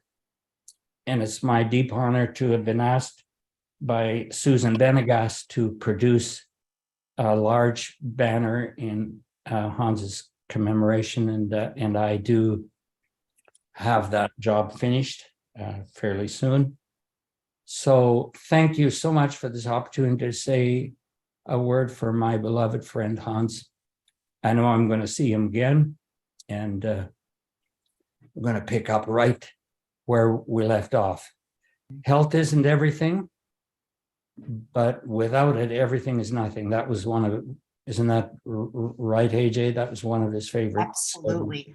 You know, I appreciate what you said, Frank, because I actually was emailing Carmen, his daughter, today, and I said, if those of us that knew and loved him are this broken up, I cannot imagine how the family feels, you know, who's known him long, because he was so loved and beloved. And, you know, I actually saw him last night. It's the second time he came to me in a dream, and it was just beautiful. So thank you so much for sharing, Frank. Yes. All the best to all of you. Let's continue on this health education journey. There are so many people out there that need our help. Thank you.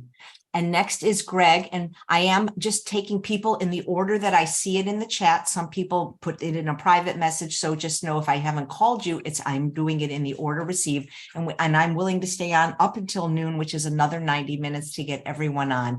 But I do need time to tell my ending story because I want to end it on a laugh. So, Greg, here you go. Hello, everybody. I'm Greg Steinke, and Hans had a dramatic impact on my life. He was one of the most charismatic, confident, gregarious, and commanding people I've ever met. And his charisma and inviting spirit I found so attractive. You know, I had just become a Christian and was wanting to do something humanitarian and better with my life, and found out about C.H.I.P. I'm from Vancouver, BC area, and so started volunteering in the C.H.I.P programs at Langley Hospital in the Vancouver, BC area, and it just changed my life. I was a college student, didn't have any direction to my life really, in terms of a career or purpose, I remember the moment when I just decided that I wanted to do lifestyle medicine the rest of my life. And we were at an alumni meeting, and we were preparing for it. It was about to start, and this big burly guy that I hadn't gotten to know that well just walks into our meeting, and he had been in a previous C.H.I.P program.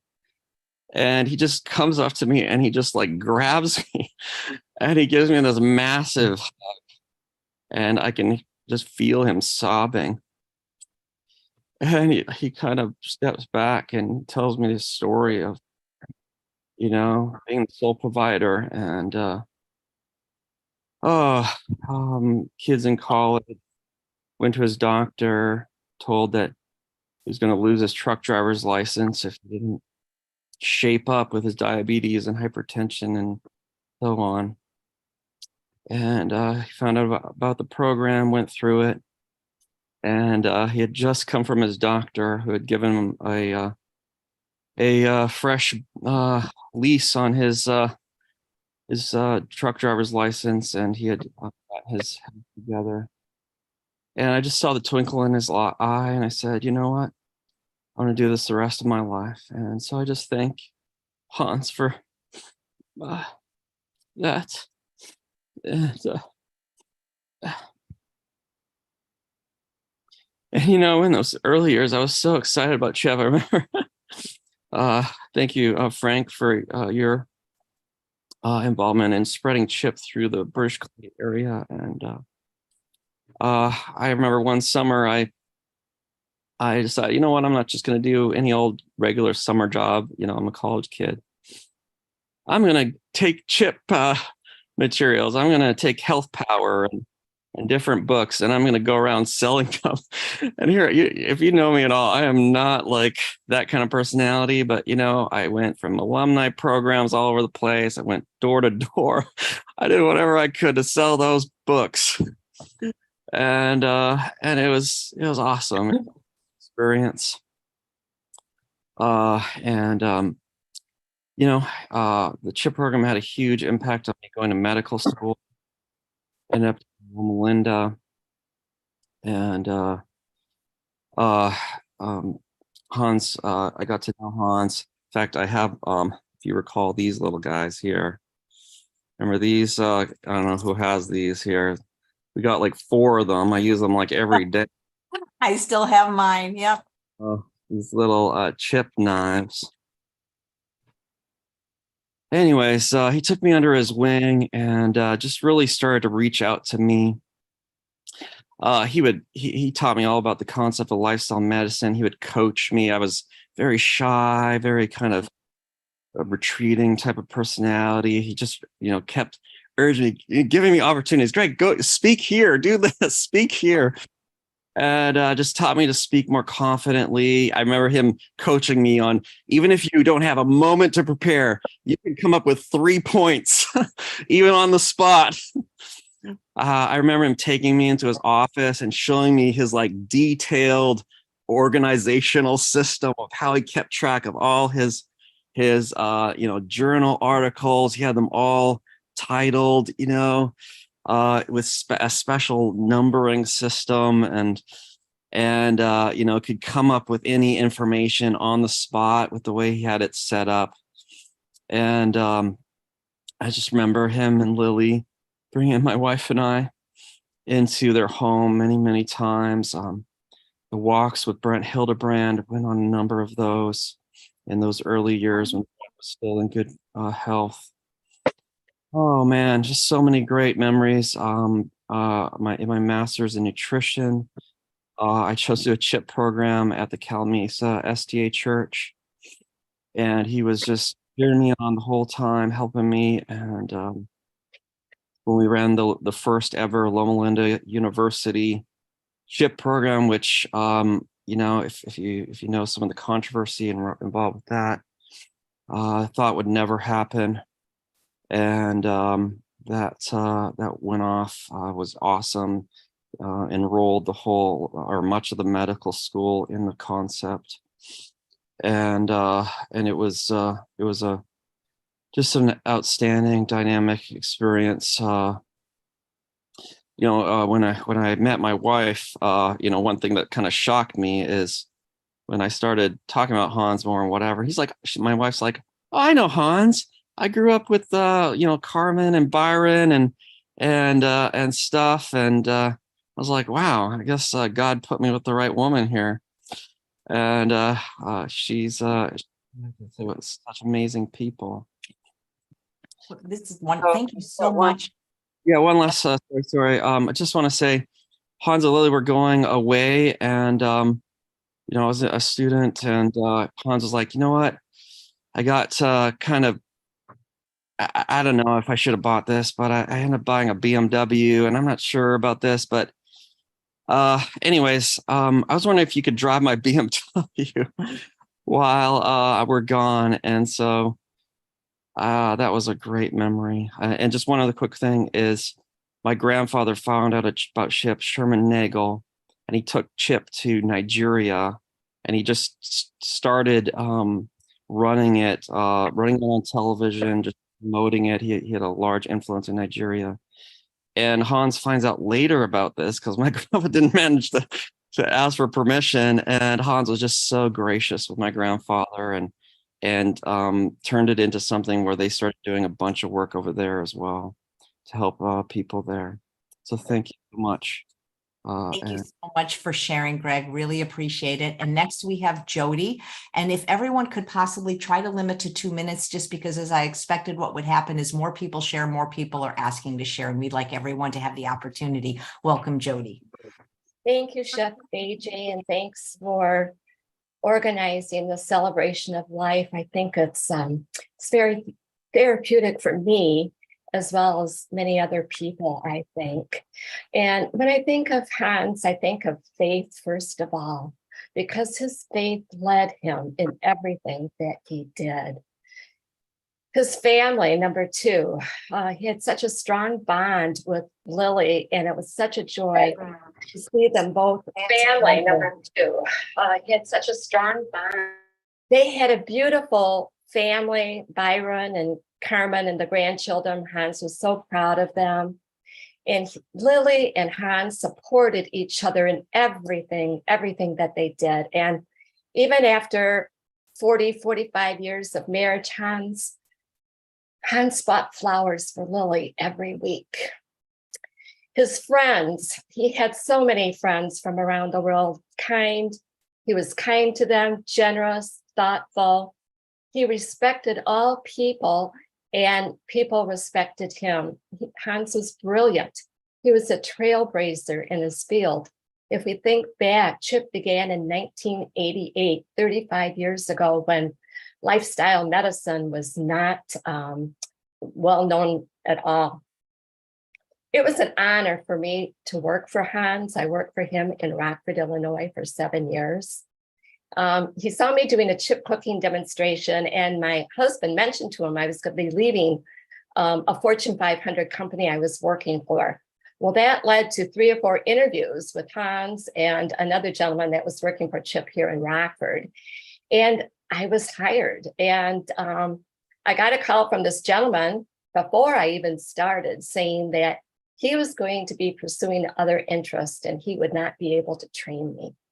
So here I was in Rockford. I hadn't even started and I had this job. But Hans, through emails and phone calls, guided me through everything. And it worked out just fine.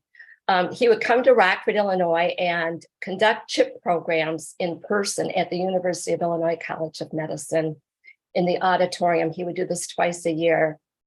And he moved people, most people, as we all know, who came through CHIP had multiple chronic conditions that they were dealing with.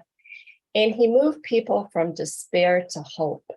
I had the joy of watching this time and time again as he conducted these classes.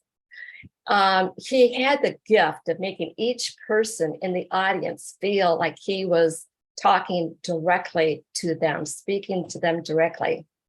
Participants went on grocery shopping tours, attended the applied nutrition workshop, which he named AKA a cooking class, because men in the who were participating in CHIP would not attend a cooking class, but they did go to the applied nutrition workshops, where we ate at one of the CHIP approved restaurants here in town. Over 5,000 people went through the program here in Rockford. And it is where the randomized trial was done that was published through Swedish American Hospital and published in the American Journal of Cardiology, was done here, as well as many other peer-reviewed medical journals. People came here and he facilitated the CHIP facilitator training workshop where people became certified to be facilitators in their community. Dr. Campbell came here, Dr. McDougall came here and spoke. Afterwards, I ended up going back to college for 2 years and became certified as a certified nutrition consultant. So that work continues, and he just, he's one of tens of thousands of people whose lives they changed. And none of these things for me would have been possible without Hans, the confidence he had in me. And he literally changed this community to be more health conscientious and a healthier community. The knives that you mentioned, Dr. Stanke, were from Solengren, the town in Germany Hans was born in. And Dr. Grego, when you mentioning something to Hans, and rather than making a day, it was an entire weekend, he did that all the time. That if you had a suggestion or an idea, it became this grand event that was just full of life and information and so vibrant and beautiful. And that was his gift. So thank you very much. Jody, thank you so much for sharing. And you bring up a very good point about how Hans made people feel. You know, there's a saying, people might not remember what you say or what you do, but they'll always remember how they make you feel. And he made everyone feel special, didn't he? Yes, he did. Yeah, that's what I remember most. That's why when people say I'm a nobody, well, to Hans, everyone was a somebody. So thank you for sharing. And next we have Phyllis McNeil.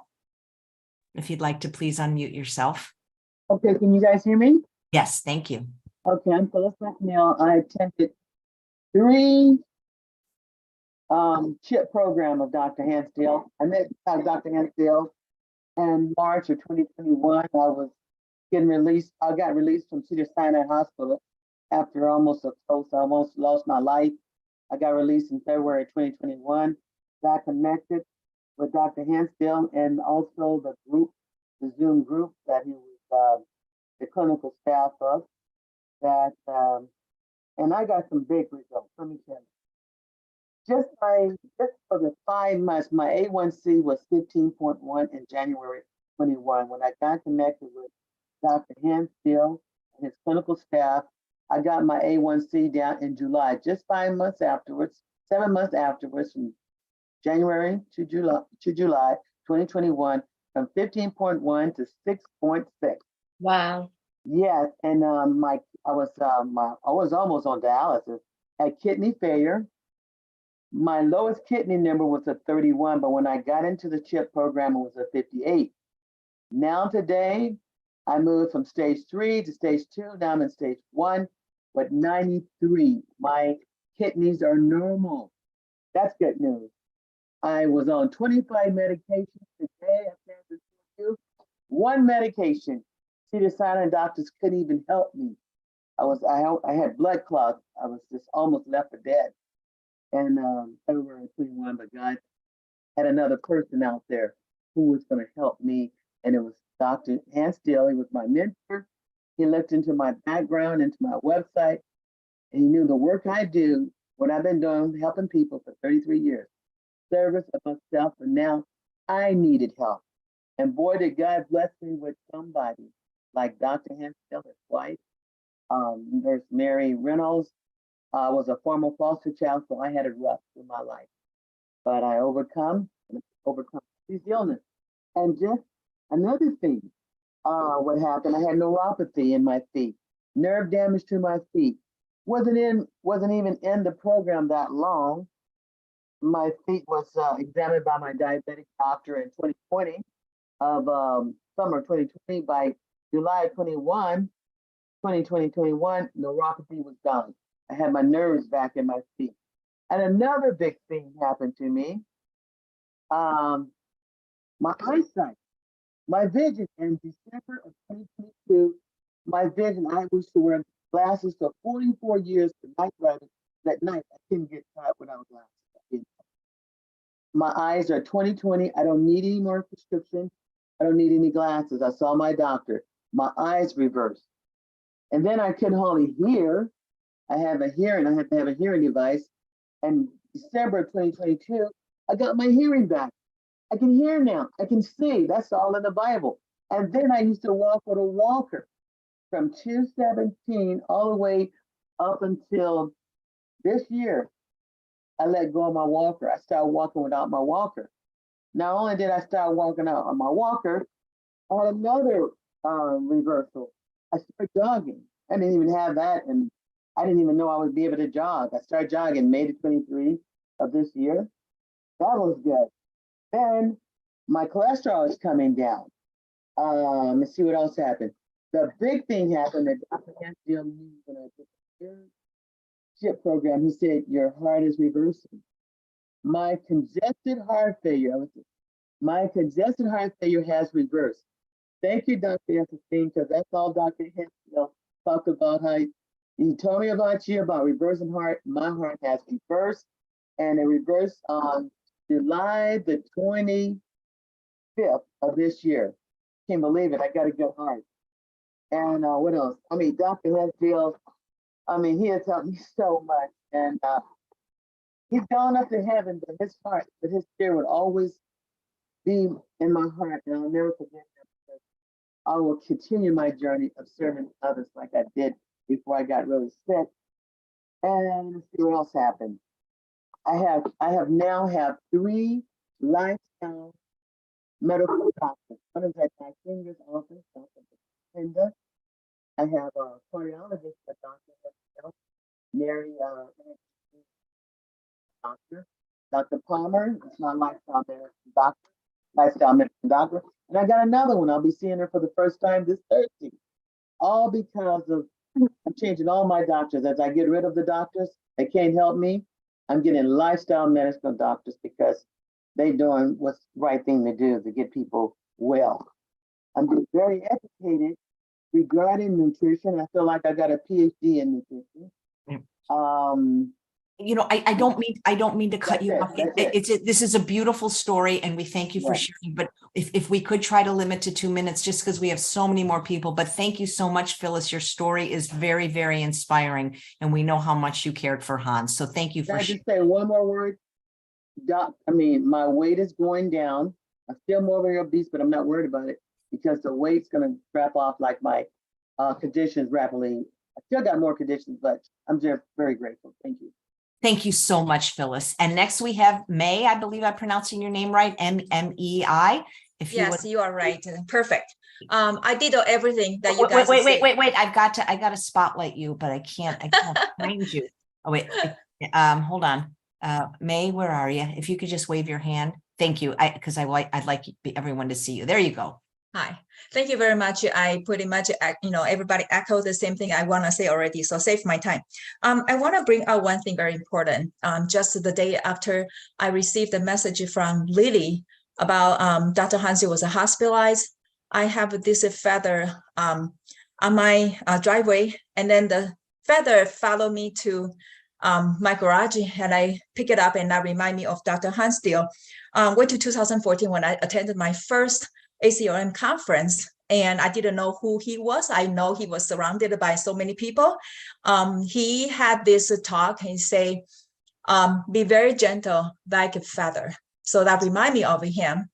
I think that one thing he taught me a lot is the spirituality. Every time it's just like when he came to Rochester, Minnesota, which is the Mayo Clinic big town, Mayo Clinic town, and then he encouraged me as a CHIP facilitator, to do what is right to the people, be gentle as a facilitator. So with his encouragement, I established a nonprofit organization with my husband, and we both have a private practice under Mayo Clinic's wings in this town. Dr. Diehl came to our first Community of Wellness Symposium in Gala, and so he every time when we step out the car to go to the presentation, he always hold my hand and he say, stop, we need to pray because this is God's plan, not my plan. Also, he made a record at a Mayo Clinic that we arranged him to conduct the first lifestyle medicine grand round. And the chef, he told the chef that he, everything would need to be vegetarian, vegan. He said, well, Mayo Clinic Palmer House is well known for steak. But chef made that exception very beautiful, 40 meals, all vegan, vegetarian. The chef continued to prepare for our gala just past April. Because of him, the CHIP program actually has been growing. We gain a lot more friends, physician friends from Mayo Clinic and local healthcare providers. He constantly contact me, just encouraging me because he always liked to use a story. I'm not a Christian, but he taught me a lot. The Davis versus Goliath. So right now, we have a mayor from the Rochester, Minnesota, and the governor's the support to promote lifestyle medicine. He changed a lot of people's life. So he planted the seeds. And we really appreciate how much he and Lily and his family impact international wide. Thank you. Thank you so much for sharing. I really appreciate it. And next we have Krista. If you can come on and unmute yourself. Here we go. And if possible, please try to keep it to about 2 minutes. Thank you. Hi, thank you, AJ, for having this and doing this. And I was in Hans and Lily's home in June of this year, and we were having a meal, and I said, wow, I found this person on Facebook, and I proceeded to tell them about you. And Hans was like, I know her. She's a friend of mine. So I met Hans and Lily when I was 12 years old. So it's been over 43 years. And our connection started off with piano. And we just kept in touch throughout all of these years. And so I benefited from learning about lifestyle medicine as a child, and also went on 3 of the CHIP cruises with Hans and Lily. And then they have had me in their home numerous times for extended lengths of time. And because of that, I've been able to see the everyday simplicities of what it looked like to have a loving marriage. And Hans and Lily just taught me so much about what it looked like to have a loving marriage. And Hans would tell me how he would stack the dishes for Lily like all the plates together, all the bowls, etc., so that the job would be easier. And he did so many little tiny things like that that just really benefited their marriage. And I saw disagreements every now and then, and they were just playful, really, when they had a disagreement. And it just taught me so much about what it meant to be one in a marriage. And I had the privilege of traveling with them to Costa Rica. And when we landed, we went to a restaurant to eat. And there wasn't really anything on the menu that fit within the choices that we all wanted to make. And so Hans asked the waiter, and he, you know how he speaks in his just such a fluent, beautiful way. And so he asked them, do you think that there's something that the chef could do, just a very special, and he just basically described and asked them to allow the chef to sort of work his magic and, do whatever would fit into the parameters of what Hans had described. And they brought out the most beautiful grilled pineapple dish with beautiful sides. And it was just such a lovely experience to see him work his magic like that in that restaurant. And, what I would have to share what I'm sharing now just barely breaks the surface of the depth that I've experienced from knowing Hans and Lily. And, I would go walking with Hans on behind the hills in Loma Linda. And whenever I sat at their table, it was always just simple food fit for a king. And Hans always made sure that there were herbs as, decorations, and everything was just always presented so beautifully. He lived what he taught. And so my heart is so full from knowing them, and I just look forward to continuing my friendship with Lily. And losing Hans absolutely was too soon and too early. And I know so many people shared so many things that I've experienced with Hans as well. And I just thank you for letting me share. Well, thank you, Christine. When you talked about the restaurant, you bring up a good point. Hans was never rude. He was always polite. And even if you did something he didn't care for, he had a way of saying it that was not hurtful. I remember he didn't care for my outgoing message on my voicemail. But the way he had a very charming way of letting me know that. And, eventually I did change it. So thank you so much for sharing. And next we have Dr. David Lowe. Oh, thank you for, hope you can hear me okay. But thank you, Chef AJ, for hosting this. I know there wasn't going to be a formal memorial service, so having this has really been wonderful because, the lifestyle medicine movement has become family, and this opportunity just brings us together as family. We've lost a family member, a prominent family member, a leader. Dr. Hans Diehl was my mentor in lifestyle medicine. Dr. John McDougall was my mentor in nutrition as I was starting a medical practice in pediatrics in Southern California. And it was their guidance that really helped me in starting lifestyle or health programs within our community, Camarillo church. And Hans was so gracious because he was a couple hours away by freeway, and he would come out and help us promote the CHIP programs. And, to sum it up, there's been a lot of accolades for Hans, and they were all true.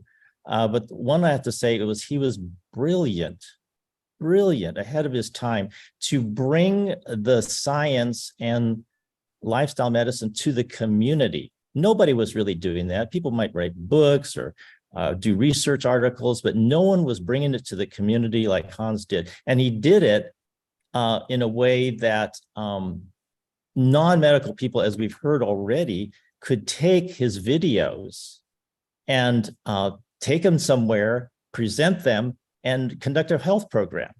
It was just absolutely brilliant. And that's the way he just multiplied and spread this message so rapidly. If there was a Seventh-day Adventist church that had a health program, it was because of the CHIP program, because it was so well presented, so well packaged, so easy, and supported personally by Hans and Lily. It was just absolutely amazing. So he would come out, stay at our home, and do a weekend promotion, and then we would launch the program.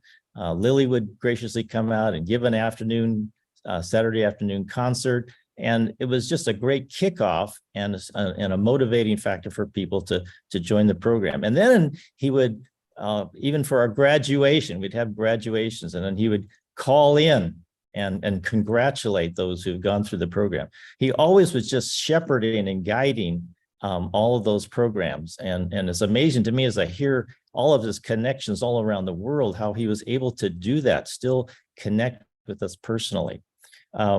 He was, he had all of these sayings, if you would just make a few simple changes in your life, he offered hope. And he would say, we don't want to just add years to your life. We want to add life to your years. But to end with some comment that was, as they brought up the CHIP knives, right? These CHIP knives, and we have ours to this day. And he was so gracious in sharing them and giving them away practically. But the funniest thing what he would say was, these are special knives made out of the finest German steel. But he says, but if they were ever used to cut meat, they would self-destruct.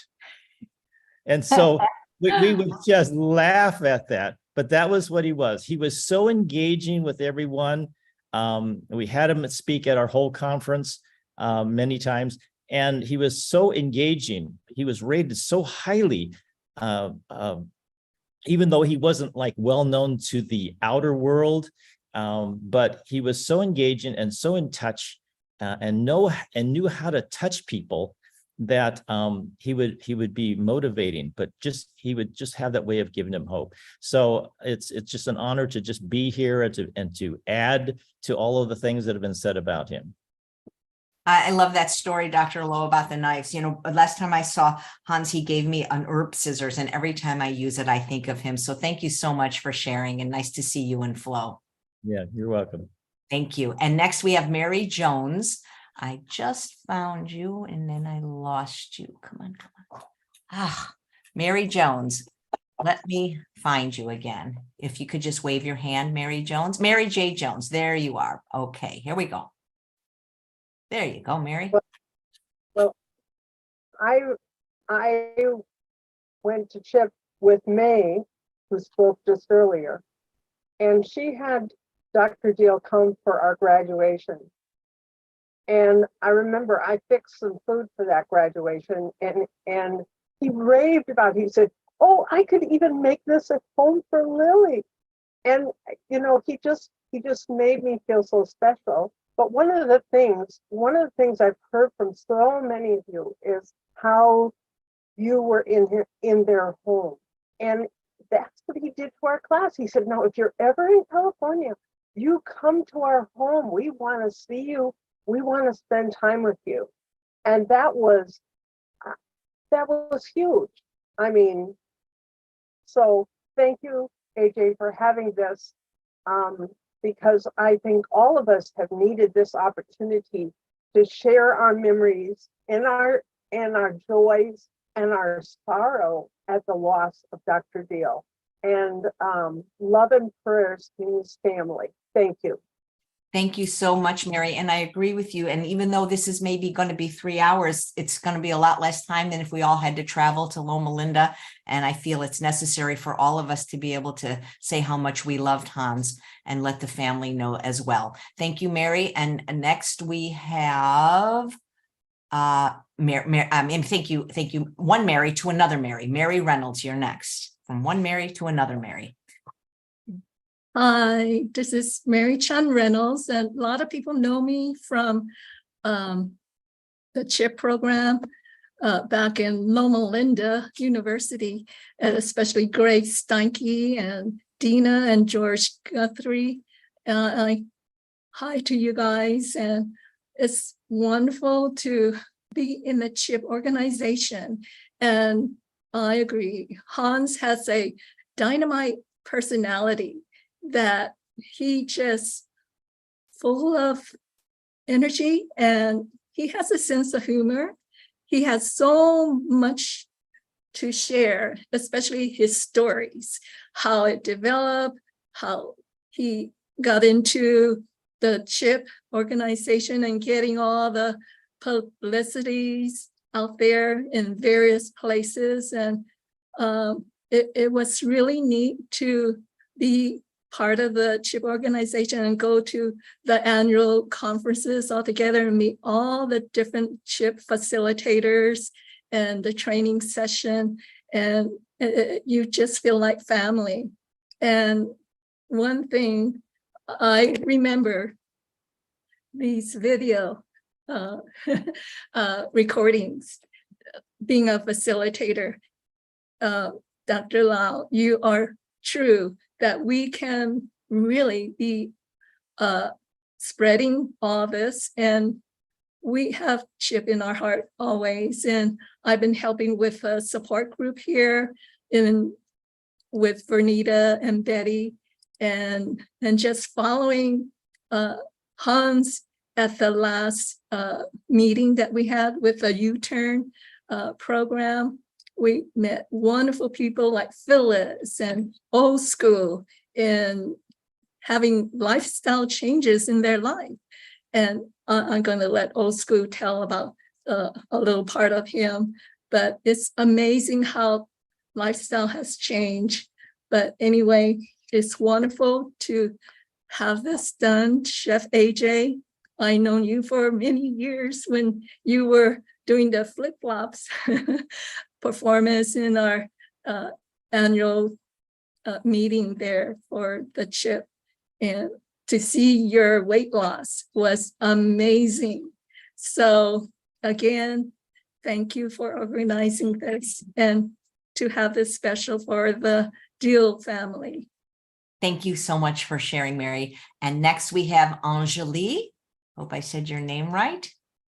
There you go. Hi, I'm from New Zealand, calling from New Zealand right now, and I have lots to say, but I'm not going to because I can see AJ, you're worried about time. Hans was very special to me as well. I'm probably not that important in the scheme of things, but I do love health ministry and trying to help and encourage people to do the best that they can. And I'm hearing the same thread from everybody, that Hans treated them as if they were the only ones in the world that mattered to him. And Lily, I just can't imagine what it must be like for you. I know you guys were madly in love with each other. I saw it over and over again. And I can't imagine the pain that you're feeling. And so my love to you all, your family, and to everybody here. Thank you for sharing. It just brought me even closer to Hans, and I'm looking forward to seeing him again. And thank you, AJ. Well, thank you for sharing and for keeping it brief. We really appreciate it. And thank you for tuning in from all the way from New Zealand. And next we have Mike Mack. You just have to unmute, Mike. There Hi. you I go. don't know if you guys can hear me. Can you hear me? Yes, can hear you now. Okay, Perfect. great. I'm going to be brief. I was in Dr. Diehl's last program, and man, he's going to be missed. What I loved about him most was that he didn't see color. He didn't see economical status. He didn't see all these things that trip most people up. And the fact that he loved us beyond just the health. He really cared about the person who you were and who you were becoming. And so to get a personal phone call from this renowned, amazing Barnabas kind of man, he was a father figure to me in a very short amount of time. He was an influencer. He was a friend. And I didn't even get to know him that well. But just in the time that we spent in the program, I lost 13 pounds. My not diabetes, but my hypertension, high cholesterol, everything really reversed. I was a real full-blown skeptic. But what he did and who he was was not just for the soul, but it was for the body, mind, and spirit as well.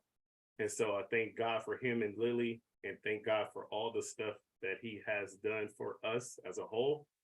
And so if we really want him to live on, myself included, let him live inside of us and through us everything that he poured inside of us. Thank you.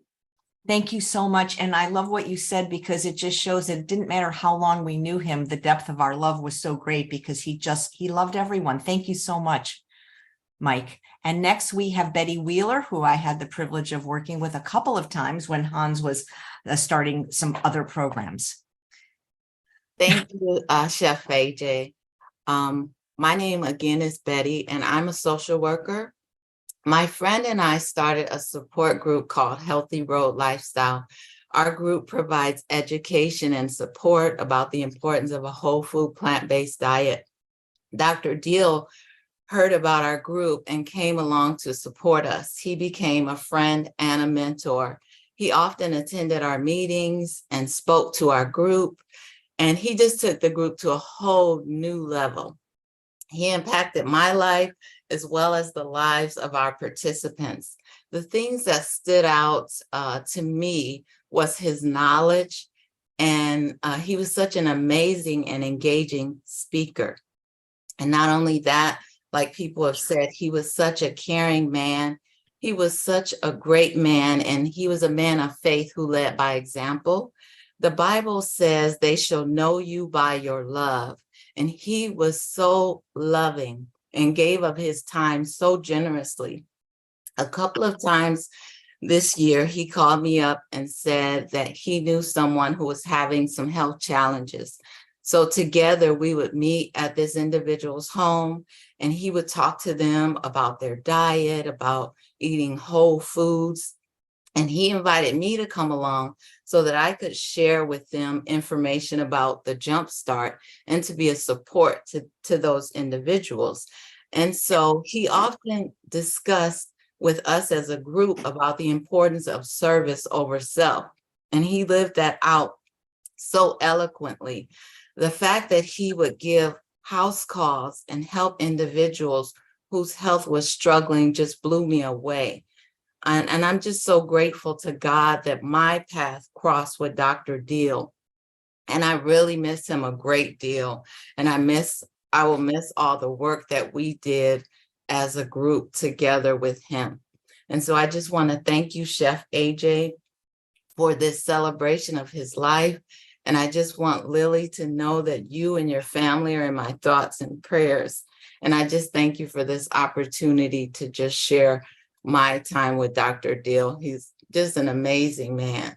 Thank you so much. Thank you so much, Betty. And next we have Old School.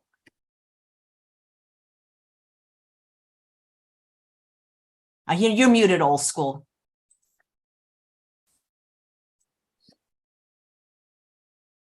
That got it?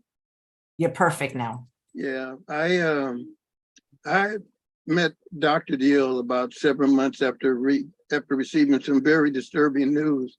I was told in October of 2021 that I had prostate cancer.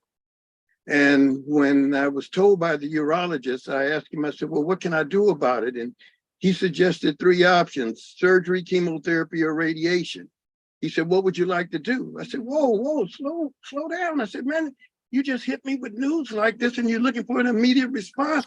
I said, I'm unable to do that for you right now. I said, if anything, I'm gonna get a second opinion. I need some time to think about this. Over the course of this time, in May of 2022, 7 months later, at church, I ran into a flyer at church, and I picked it up, and it was about a CHIP program, which I'd never heard of, or Dr. Diehl. I went to the pastor, asked him about it, and it said it had a limited number of spaces. And I told my pastor, I said, Pastor, I gotta do this. And it said chronic diseases. I had no idea what a chronic disease was. But when I walked out to my truck to put the program in my truck, I was reading it, and one of the chronic diseases it highlighted was prostate cancer. I raced back in. I said, Pastor, I got to get involved with this now. He said, when the school, it'll be a couple of weeks. I said, no, we got to do this now.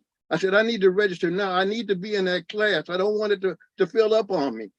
Anyway, that class started May the 28th of 2022. And what you guys don't know is I lost my father from prostate cancer in 1989.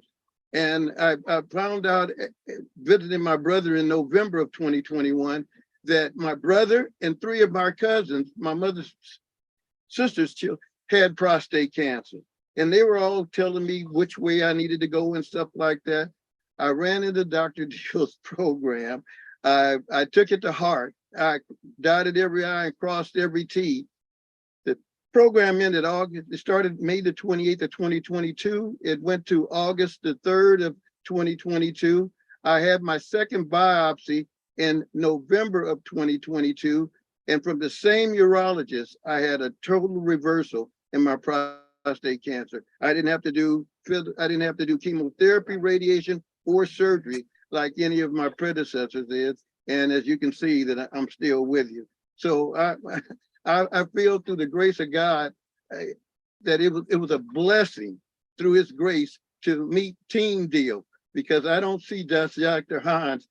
He had a co-conspirator in his program, and that was Miss Lily Diehl. And I love them both so much. I don't have any degrees. I don't have any diplomas. I don't have any special recommendations or credits to my name, but through them, he's had me come out and share my testimony with others. And if there's anyone out there, all I can tell you is I'm one of the 110,000 recipients of the program, successful participants of the program. And I'd like to thank Team Diehl for all that you guys have done to me and been for me. Thank you very much for allowing this to happen. You did, Chef AJ. Thank you so much. Well, thank you. That's a beautiful story. Thank you for sharing, and congratulations on your reclaimed health. Thank you. Thank you. And you're there by Roger, but I have a feeling you're this really famous doctor, but it just says Roger's iPhone. Hello. Can you hear me? I can sure hear you. Okay.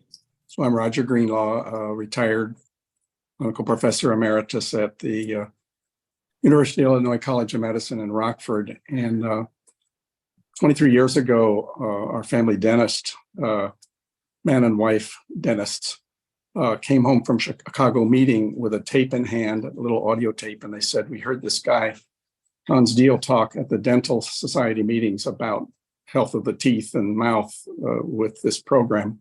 And they said, we couldn't get in the room, hundreds of people, standing room only. So we stood in the doorway and listened to this speaker, and you have got to hear this. So I listened to the tape and I called him up and he said, well, I'm in a meeting in Ohio and I can come tomorrow and tell you about it. And so he did.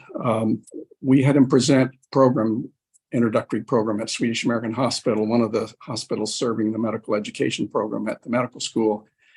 And everyone was taken by it. Over the first couple of years of doing 2 programs a year, the hospital listened to our recommendation that we do a randomized controlled trial, because people, like the testimonies you've been hearing, can convince people that this program is good. But you cannot convince scientists and university professors and so on without research. So we got $1 million from Swedish American Hospital, money that came from the state of Illinois, to teaching hospitals for that year, and did a randomized controlled trial, 270 people or so in each group. And it confirmed through the analysis of Steve Aldana, who was a PhD in scientific research technology, and that got published, as Jody a few minutes ago mentioned that we had published these papers. There's now 40 papers stacked on top of that original paper. And some of the data has shown that corporations that are paying $10,000 a month for drugs to suppress the immune system for people with an immune disease, they could pay for a CHIP program and have all their employees' health problems melt away. So that side of the story is really, really important. The CHIP program is now by published data, the most studied community-based health program in America. I had one patient, woman 78 years old, needed help up and down the stairs to attend the CHIP program, who had 16 recognized labeled conditions or diseases. And in 8 to 10 weeks, they all reversed, all of them. And she walked normally. Oh, a shout out to Greg Steinke there. This program is now endorsed by the American College of Lifestyle Medicine. And if you go to the website, the CHIP website, and look across the top of categories you could look into the science, the papers, and they're all there. And so I just wanted us to know and remember that that Hans personally taught these programs, and the research showed that they were effective, recognized by intellectuals across the medical care fields now. And then finally, there was a program done that was comparing professional people doing a program and the results versus volunteers, trained volunteers doing the program. And the results were identical, because this is really just person to person, human to human knowledge that does the transformations, as the gentleman before me told us about prostate cancer. Thank you. I thank you, Dr. Greenlaw. And before I let you go, I just want to mention that in addition to the 70 or so people that are in the Zoom room, we have over 300 people watching this presentation live on Facebook and YouTube. They can't see some of the wonderful comments in the chat, so I'd like to read a few of them, like from Dr. Grega. Hans was such an innovative pioneer in bringing the principles of lifestyle medicine to the community in a way that didn't require a medical degree to understand the benefits and the foundational concepts. He was a game changer for community health. And Dr. Lowe wrote, I forgot to say something. The conducting CHIP was a life changer. Once you saw the dramatic improvements, as testified by some of the people here, you were hooked and wanted to keep doing them. I'm indebted to Hans because he gave me something to keep doing, even though I just retired from medicine this June 30th. And Dr. Wayne Dysinger writes, in the early days, Hans personally loaned money to the American College of Lifestyle Medicine just as it was getting started. He served on the board and provided lots of early wisdom. If it weren't for him, the lifestyle medicine movement would never have moved forward from its early foundation. He greatly deserves the Lifestyle Achievement Award that he'll be receiving for ACLM in the end of October. And I'm sure you agree with all those comments, Dr. Greenlaw. So thank you so much for sharing. And next we have Dina Guthrie, as soon as I find you. And I see that Brenda Davis joined. Brenda, if you would like to say a few words, please let me know. And here is Dina Guthrie. Dina Guthrie, yes, thank you so much, Chef AJ. First time I remember seeing you, you were doing a handstand on the stage with one of our CHIP summits. Anyway, that was a lot of fun. Thank you so much for pulling this whole thing together. My life was feeling kind of lost up in a little mountain cabin near Yosemite. I was a nurse practitioner with no place to practice at the time, and my husband was very busy in a clinic. And I was crying out to God for something to do because I'm not one to sit around. And to make a long story short, not long after we had been there, I received 2 large boxes of CHIP materials from Dr. Hans Diehl with a return postage of $67, of which I intended to send right back to him because I hadn't ordered it. Thought, what is this about? And my mother said, don't throw that stuff away. You need to hear about what CHIP is doing.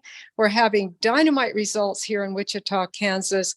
Please come and take a look. So I did. And when I came back from that program, which Amy Sherrard, Don McIntosh, Phil Mills, and all were running, I was a CHIP program ready to start, and I couldn't wait to get going. That program completely changed our little tiny mountain community. The clubhouse started serving vegetarian meals, vegan options, because our graduates were demanding them. The grocery store improved its options, and many other things happened there that were just thrilling. Not long after that, with Hans Diehl, we caught the vision that, hey, this thing needs to go to Adventist churches who can serve their communities all across North America.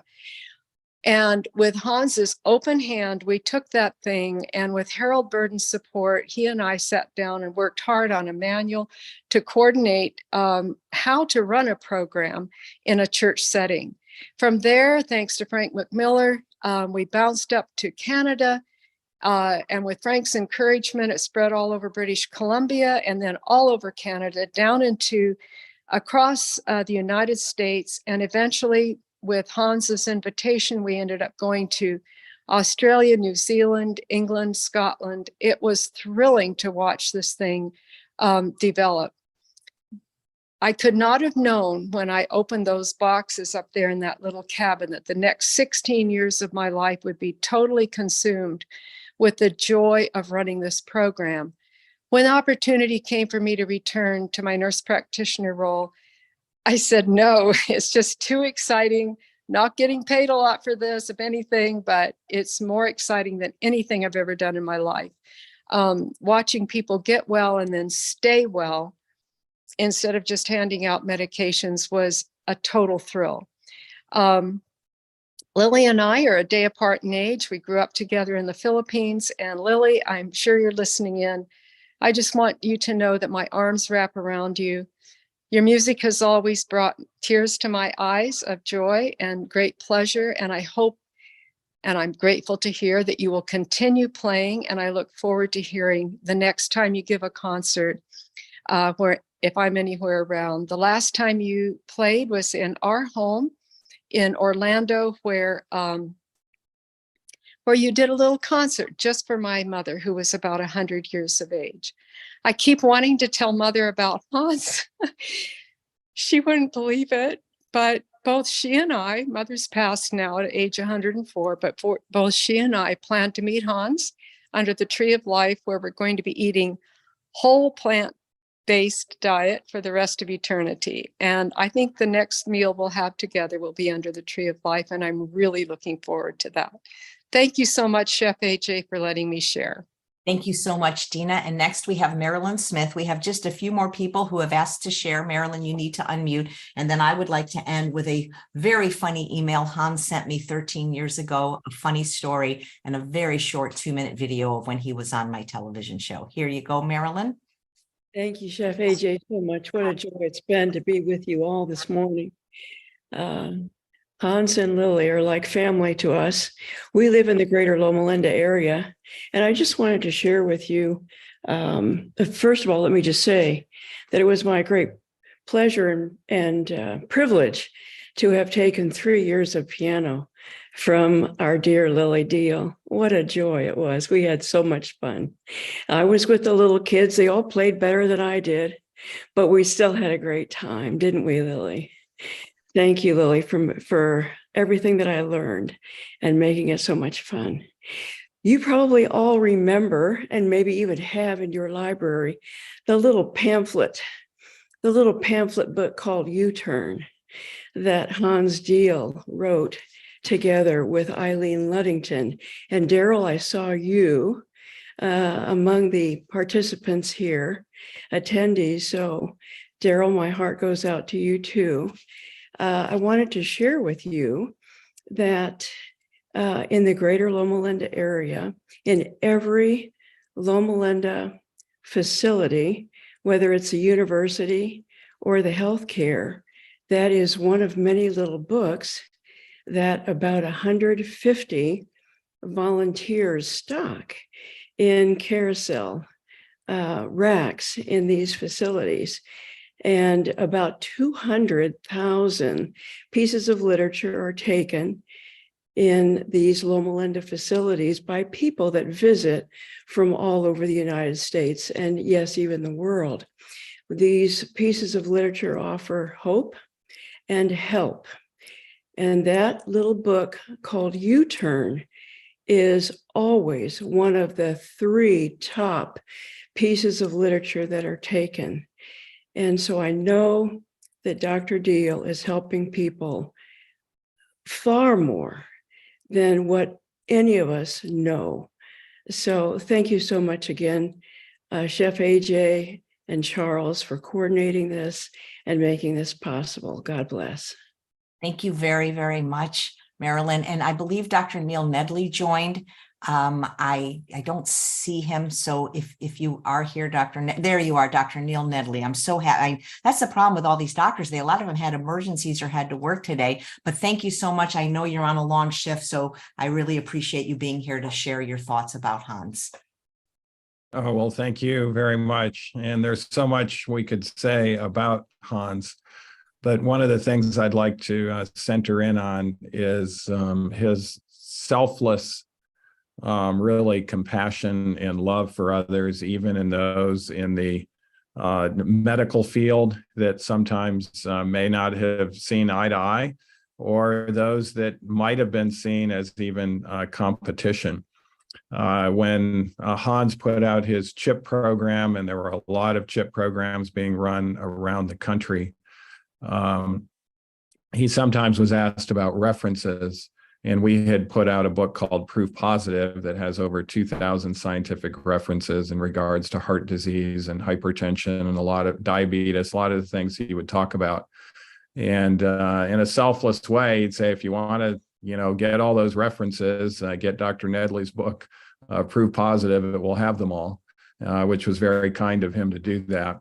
And then when we put out our mental health program, Depression and Anxiety Recovery, he actually invited us to the CHIP Summit, asked us to speak about that. And a lot of the CHIP leaders also ended up running depression and anxiety recovery programs in their community, which he was very happy that they were getting not only the physical health benefits, but the mental health benefits.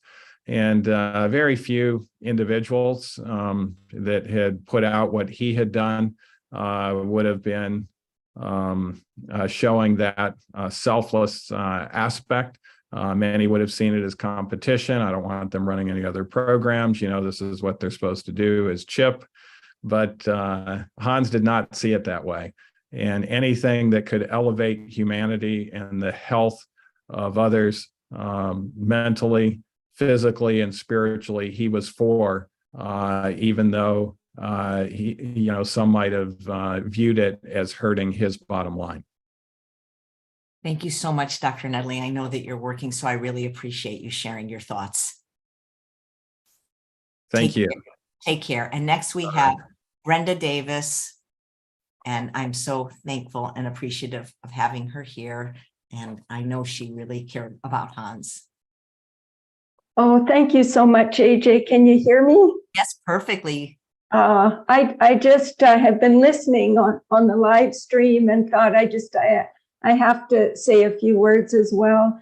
I'm just so grateful, AJ, for the time you have put into hosting this incredible celebration of life for Hans. He was such a huge-hearted lifestyle medicine trailblazer. And I'm in awe of the number of lives he touched all over the world.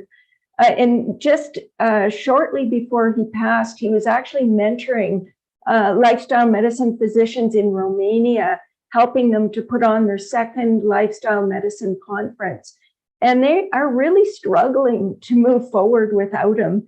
And they are not alone. There are people all over the world who look to Hans as a mentor and relied on him for making lifestyle medicine a reality in whatever part of the world they were in. He just had such an immense reach. And on a sort of personal note, he was so instrumental in helping me to share my nutrition knowledge in so many countries and to work, as a lifestyle medicine teacher as well. And he was always so encouraging, supportive, and he really inspired me to speak very strongly and confidently. And I just will always be so grateful for the many ways he touched my life and the lives of so many individuals. And I will always be grateful for the knives he so generously shared as well. They've been brought up before, but I have to say I hoarded them. I think I have about 15 or 20 of them. And there's just nothing that compares. I use mine every single day. I probably use 4 or 5 a day. So they're very important. And I I cherish the time I got to spend with Hans, in his home, Hans and Lily in their home in faraway countries on road trips, especially when Hans wasn't driving. And many of you will know what I'm talking about when I say that. I will, miss him tremendously, his beautiful smile, his infectious enthusiasm, his wonderful sense of humor. I think Hans, as we all agree, was a really remarkable human being. I feel so honored to have called him my friend. And Lily, my heart just aches for you. You were such a beautiful example of what a marriage could be. He was just a remarkable husband, father, grandfather. And I just hope that you and your family are tremendously blessed by all the loving tributes from people who adored you, who adored Hans, and he will never be forgotten. Never. Thanks Brenda, so much, Brenda, AJ. thank you. That was so beautiful. And Pastor Don says, so true, Brenda, what a powerful tribute. And also to thank you for all you've done. And he also said that Dr. Nedley's comments about his selfless service and being the example was there. And Mary forgot to say that Hans got a chance to talk to our nursing students at Loma Linda University when she was the clinical instructor of health promotion. The healthy lifestyle is needed in nursing and medical school. She treasured her time with Hans during the later times where he's been doing more in-person seminars. So again, thank you so much, Brenda. It's so good to always see you. And next we have Tom, whose last name I've never been able to pronounce. Custoris. Thank you, AJ. What a great memorial and tribute to Hans. Everybody used words to describe him: kind, gentle, calming, caring, passionate, persistent, grateful, energetic, generous. He was a very confident, eloquent speaker. He was a great mentor to all of us. And a funny storyteller. A couple quick stories. He would talk at CHIP class about holidays. It's okay to put a little bit of meat on your plate, but you put it on the end, on the edge, and if it falls off, it's okay. It's okay. And he talked about at CHIP. He talked about how do you spell CHIP, and he always said HOPE. Because it gives so many people hope. And all our stories today confirm that. He was a great man. And, the only thing, a couple of funny things about him, when facilitators we would hook them up to graduation, I would tell the facilitator, make sure you put him on at the end, because if you put him on at the beginning, he'll talk the whole time. And you got to limit him, and the only way you can do it is put it on the last 5 minutes, because he was so passionate about CHIP, he couldn't stop talking about it. And the last thing is he was very grateful. I had him come out to my cabin here. He and Lily came out and stayed for a couple of days, and this was many, many years ago. And every year he or Lily would send me an email and thank me for our generous offer to have him come to our cabin. And he was just so grateful. Love the man, and his memory will live on forever. Thank you very much. Thank you, Tom. And people are saying in the chat, we have to mention how much Hans loved mangoes. That he was the mango man. And when I heard he had a stroke, my first thought was, gosh, I hope it doesn't affect his speech, because this is a man who just loved to be such a great orator. So thank you so much. And I believe that Dr. Scott Stoll has joined us. I just need to find you, Dr. Stoll. Kathy Pollard, I know you wanted to say something too. I'm so sorry if I forgot you, but is Dr. Stoll here? Because I don't see him. There he is. And then Kathy, we will get to you. Here is, I believe, you know Hans very, very well. And I'm going to ask you to unmute. And I know you're all the way, look at you in the Middle East.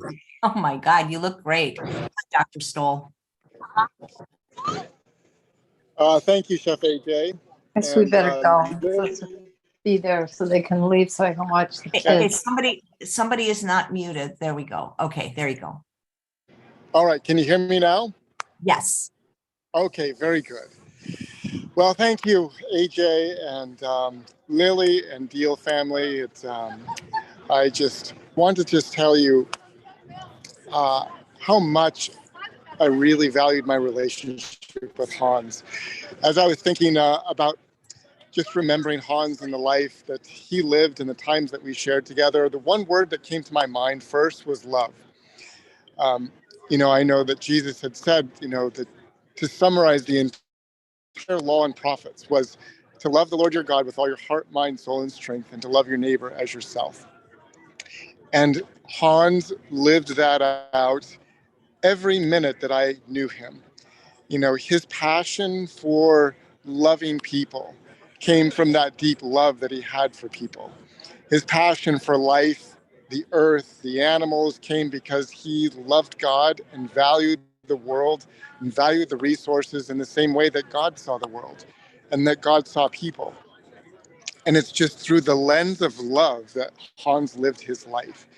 And I was always inspired to be around Hans because wherever we went, when we were together, whether I was traveling with him to the television station from St. Louis, whether we were at a conference together, Hans was always an example of peaceful love. He filled the room with love. His life was effervescent. His speech was filled with grace. His actions were always magnified by kindness. And everybody that came in contact with Hans was blessed. They went away feeling blessed in some remarkable way. And I feel blessed that I had the privilege of knowing Hans on this earth. My life has changed because of the time I spent with Hans. He's truly a mentor, I think, for all of us. He was an example to all of us of a life well lived, of a man who understood his purpose and the blueprint for his life, and he lived it to the maximum ability. He put his foot on the gas pedal and he did not stop. And he went and served people and served God with all that he had. And so, it's my sincere honor to have known him, Lily and the Diehl family. And it's my sincere blessing to be able to join you all today. And I hope that I can live, as I'm sure all of us do, on this Zoom call today. I hope that I can live in a way similar to Hans, ministering to people, serving the world with my life. And that, at the end of my life, I will be remembered in the same way that Hans has been remembered today. And one last thing that comes to my mind, I just want to mention was the sweetness of the relationship between you, Lily, and Hans. It was a precious example of marriage and something that brought joy to my life too. So I just want to remember that. Blessings and prayers. They really were lovebirds. Thank you so much for sharing, Dr. Stoll. And I'm happy to organize one of these for you, but please take your time, And I was so looking forward. We were all going to see Hans at your wonderful Plantrician conference next week. So that's going to be a little bit sad, but it'll still be a wonderful time. Thank you, Dr. Stoll. Thank you. Thank you. Kathy, you'll be our last speaker until we get to the part that I'm going to share some of Hans's emails, the funny ones. But I do want to read a message. It came to me as a direct message, and it is from Byron Diehl, Hans's son, who's watching live, as well as Lily. And if any Diehls would like to come on, we would love to talk to you, but we understand if you don't want to. But he writes, each of you made such an impact on my dad's life, and he valued how you all shared the same health message. You all meant so much to my dad and to our family, and we love each of you as much as you love him.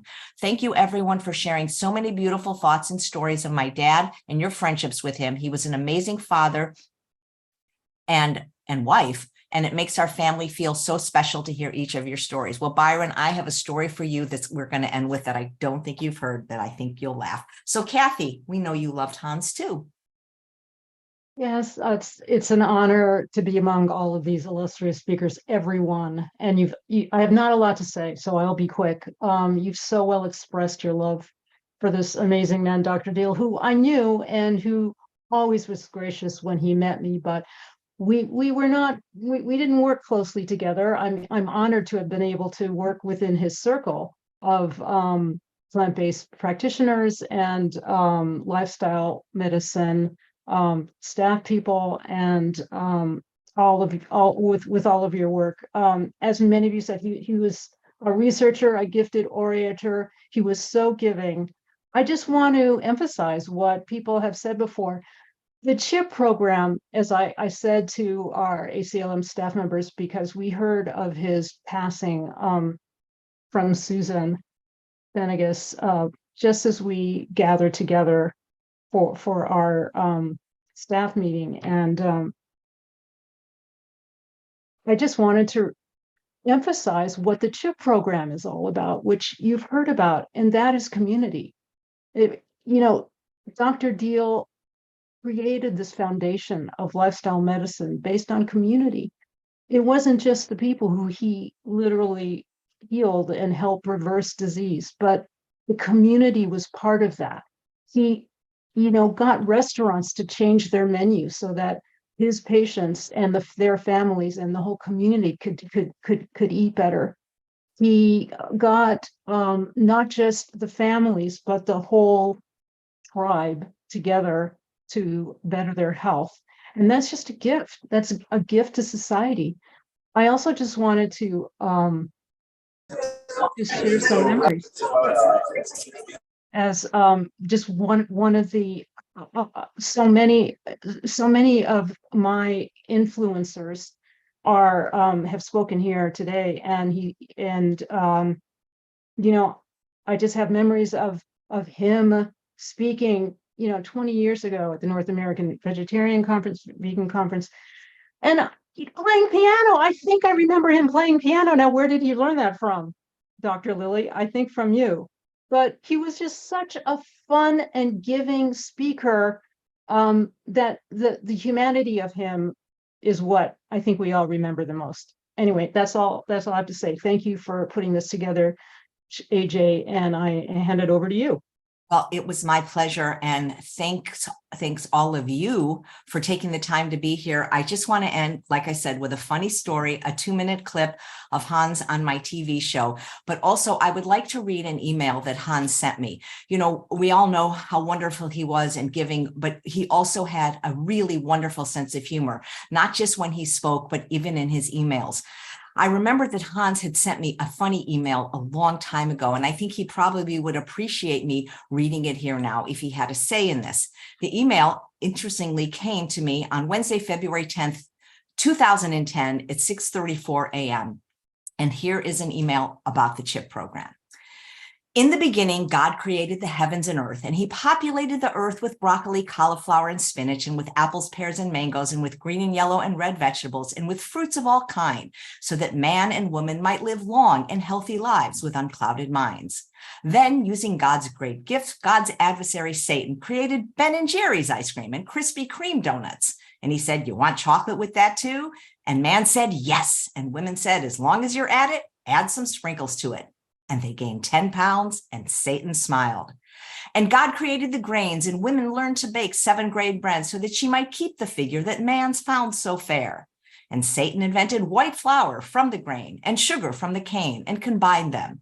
And women went from size 6 to size 14. So God said, "Try my fresh garden salad." Then Satan presented blue cheese dressing, buttery croutons, and garlic toast on the side. And following this repast, man and women unfastened their belts. God then said, "I made for you fruits and vegetables and grains and legumes to enjoy to your heart's delight and keep your arteries wide open." And Satan brought forth deep fried fish and chicken fried steaks and spare ribs so big it required larger plates. And man and women gained more weight, and their cholesterol went through their roof, and the arteries began to clog.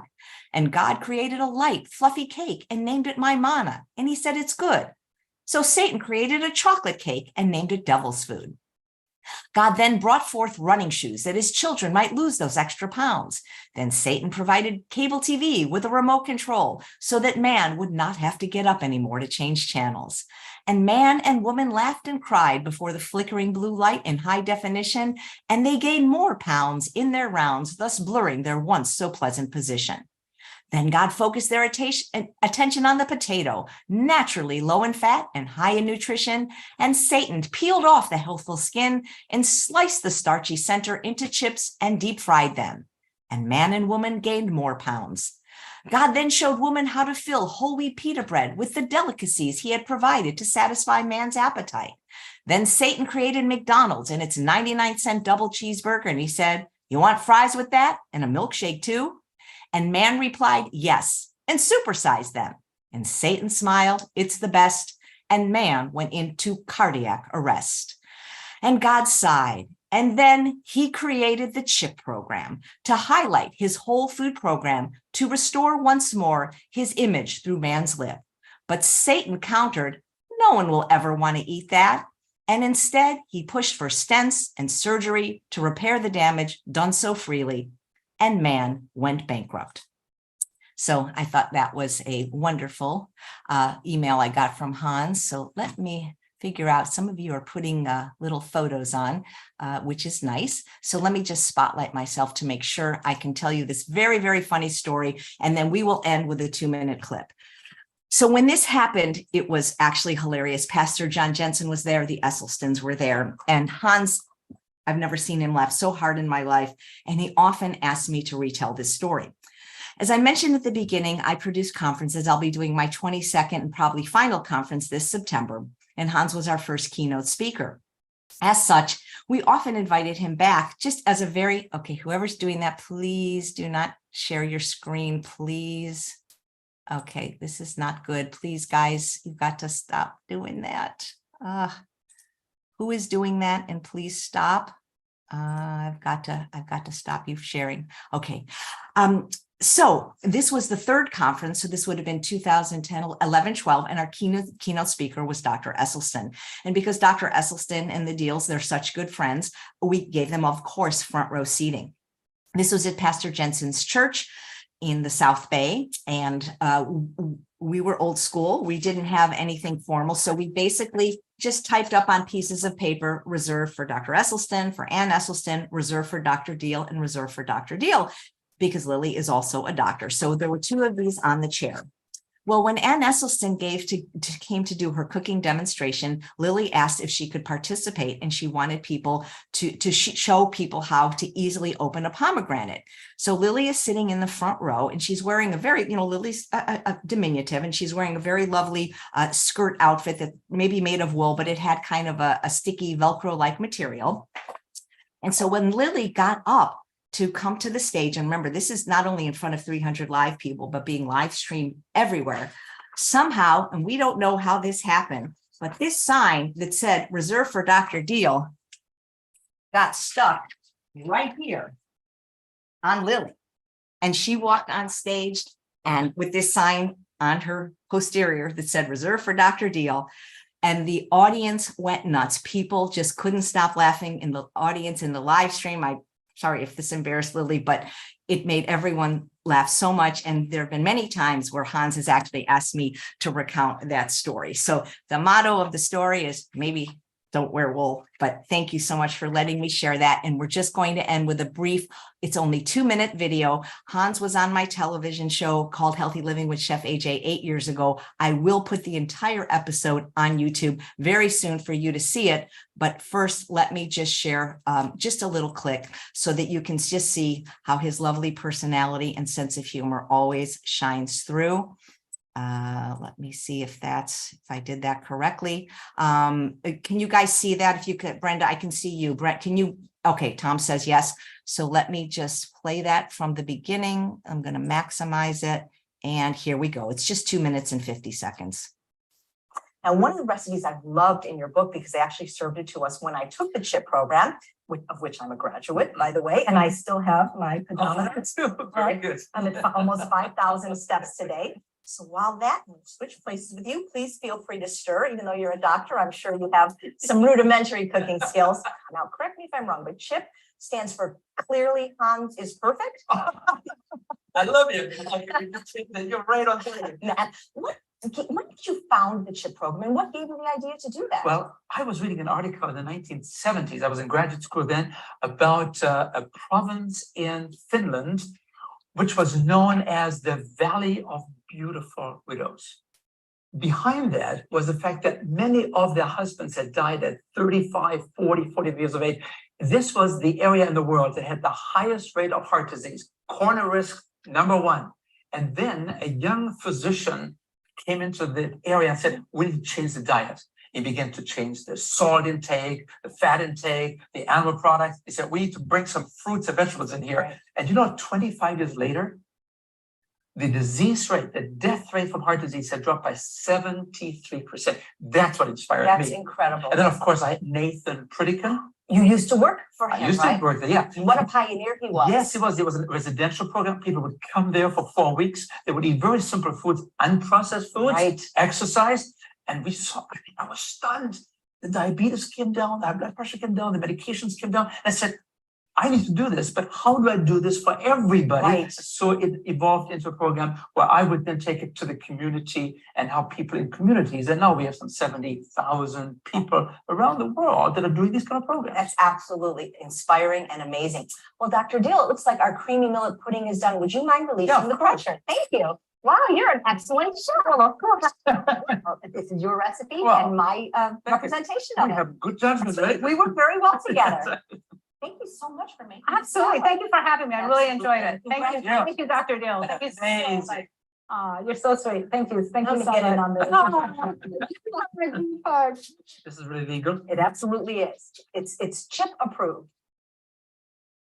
What do you think? Kids would love it, wouldn't they?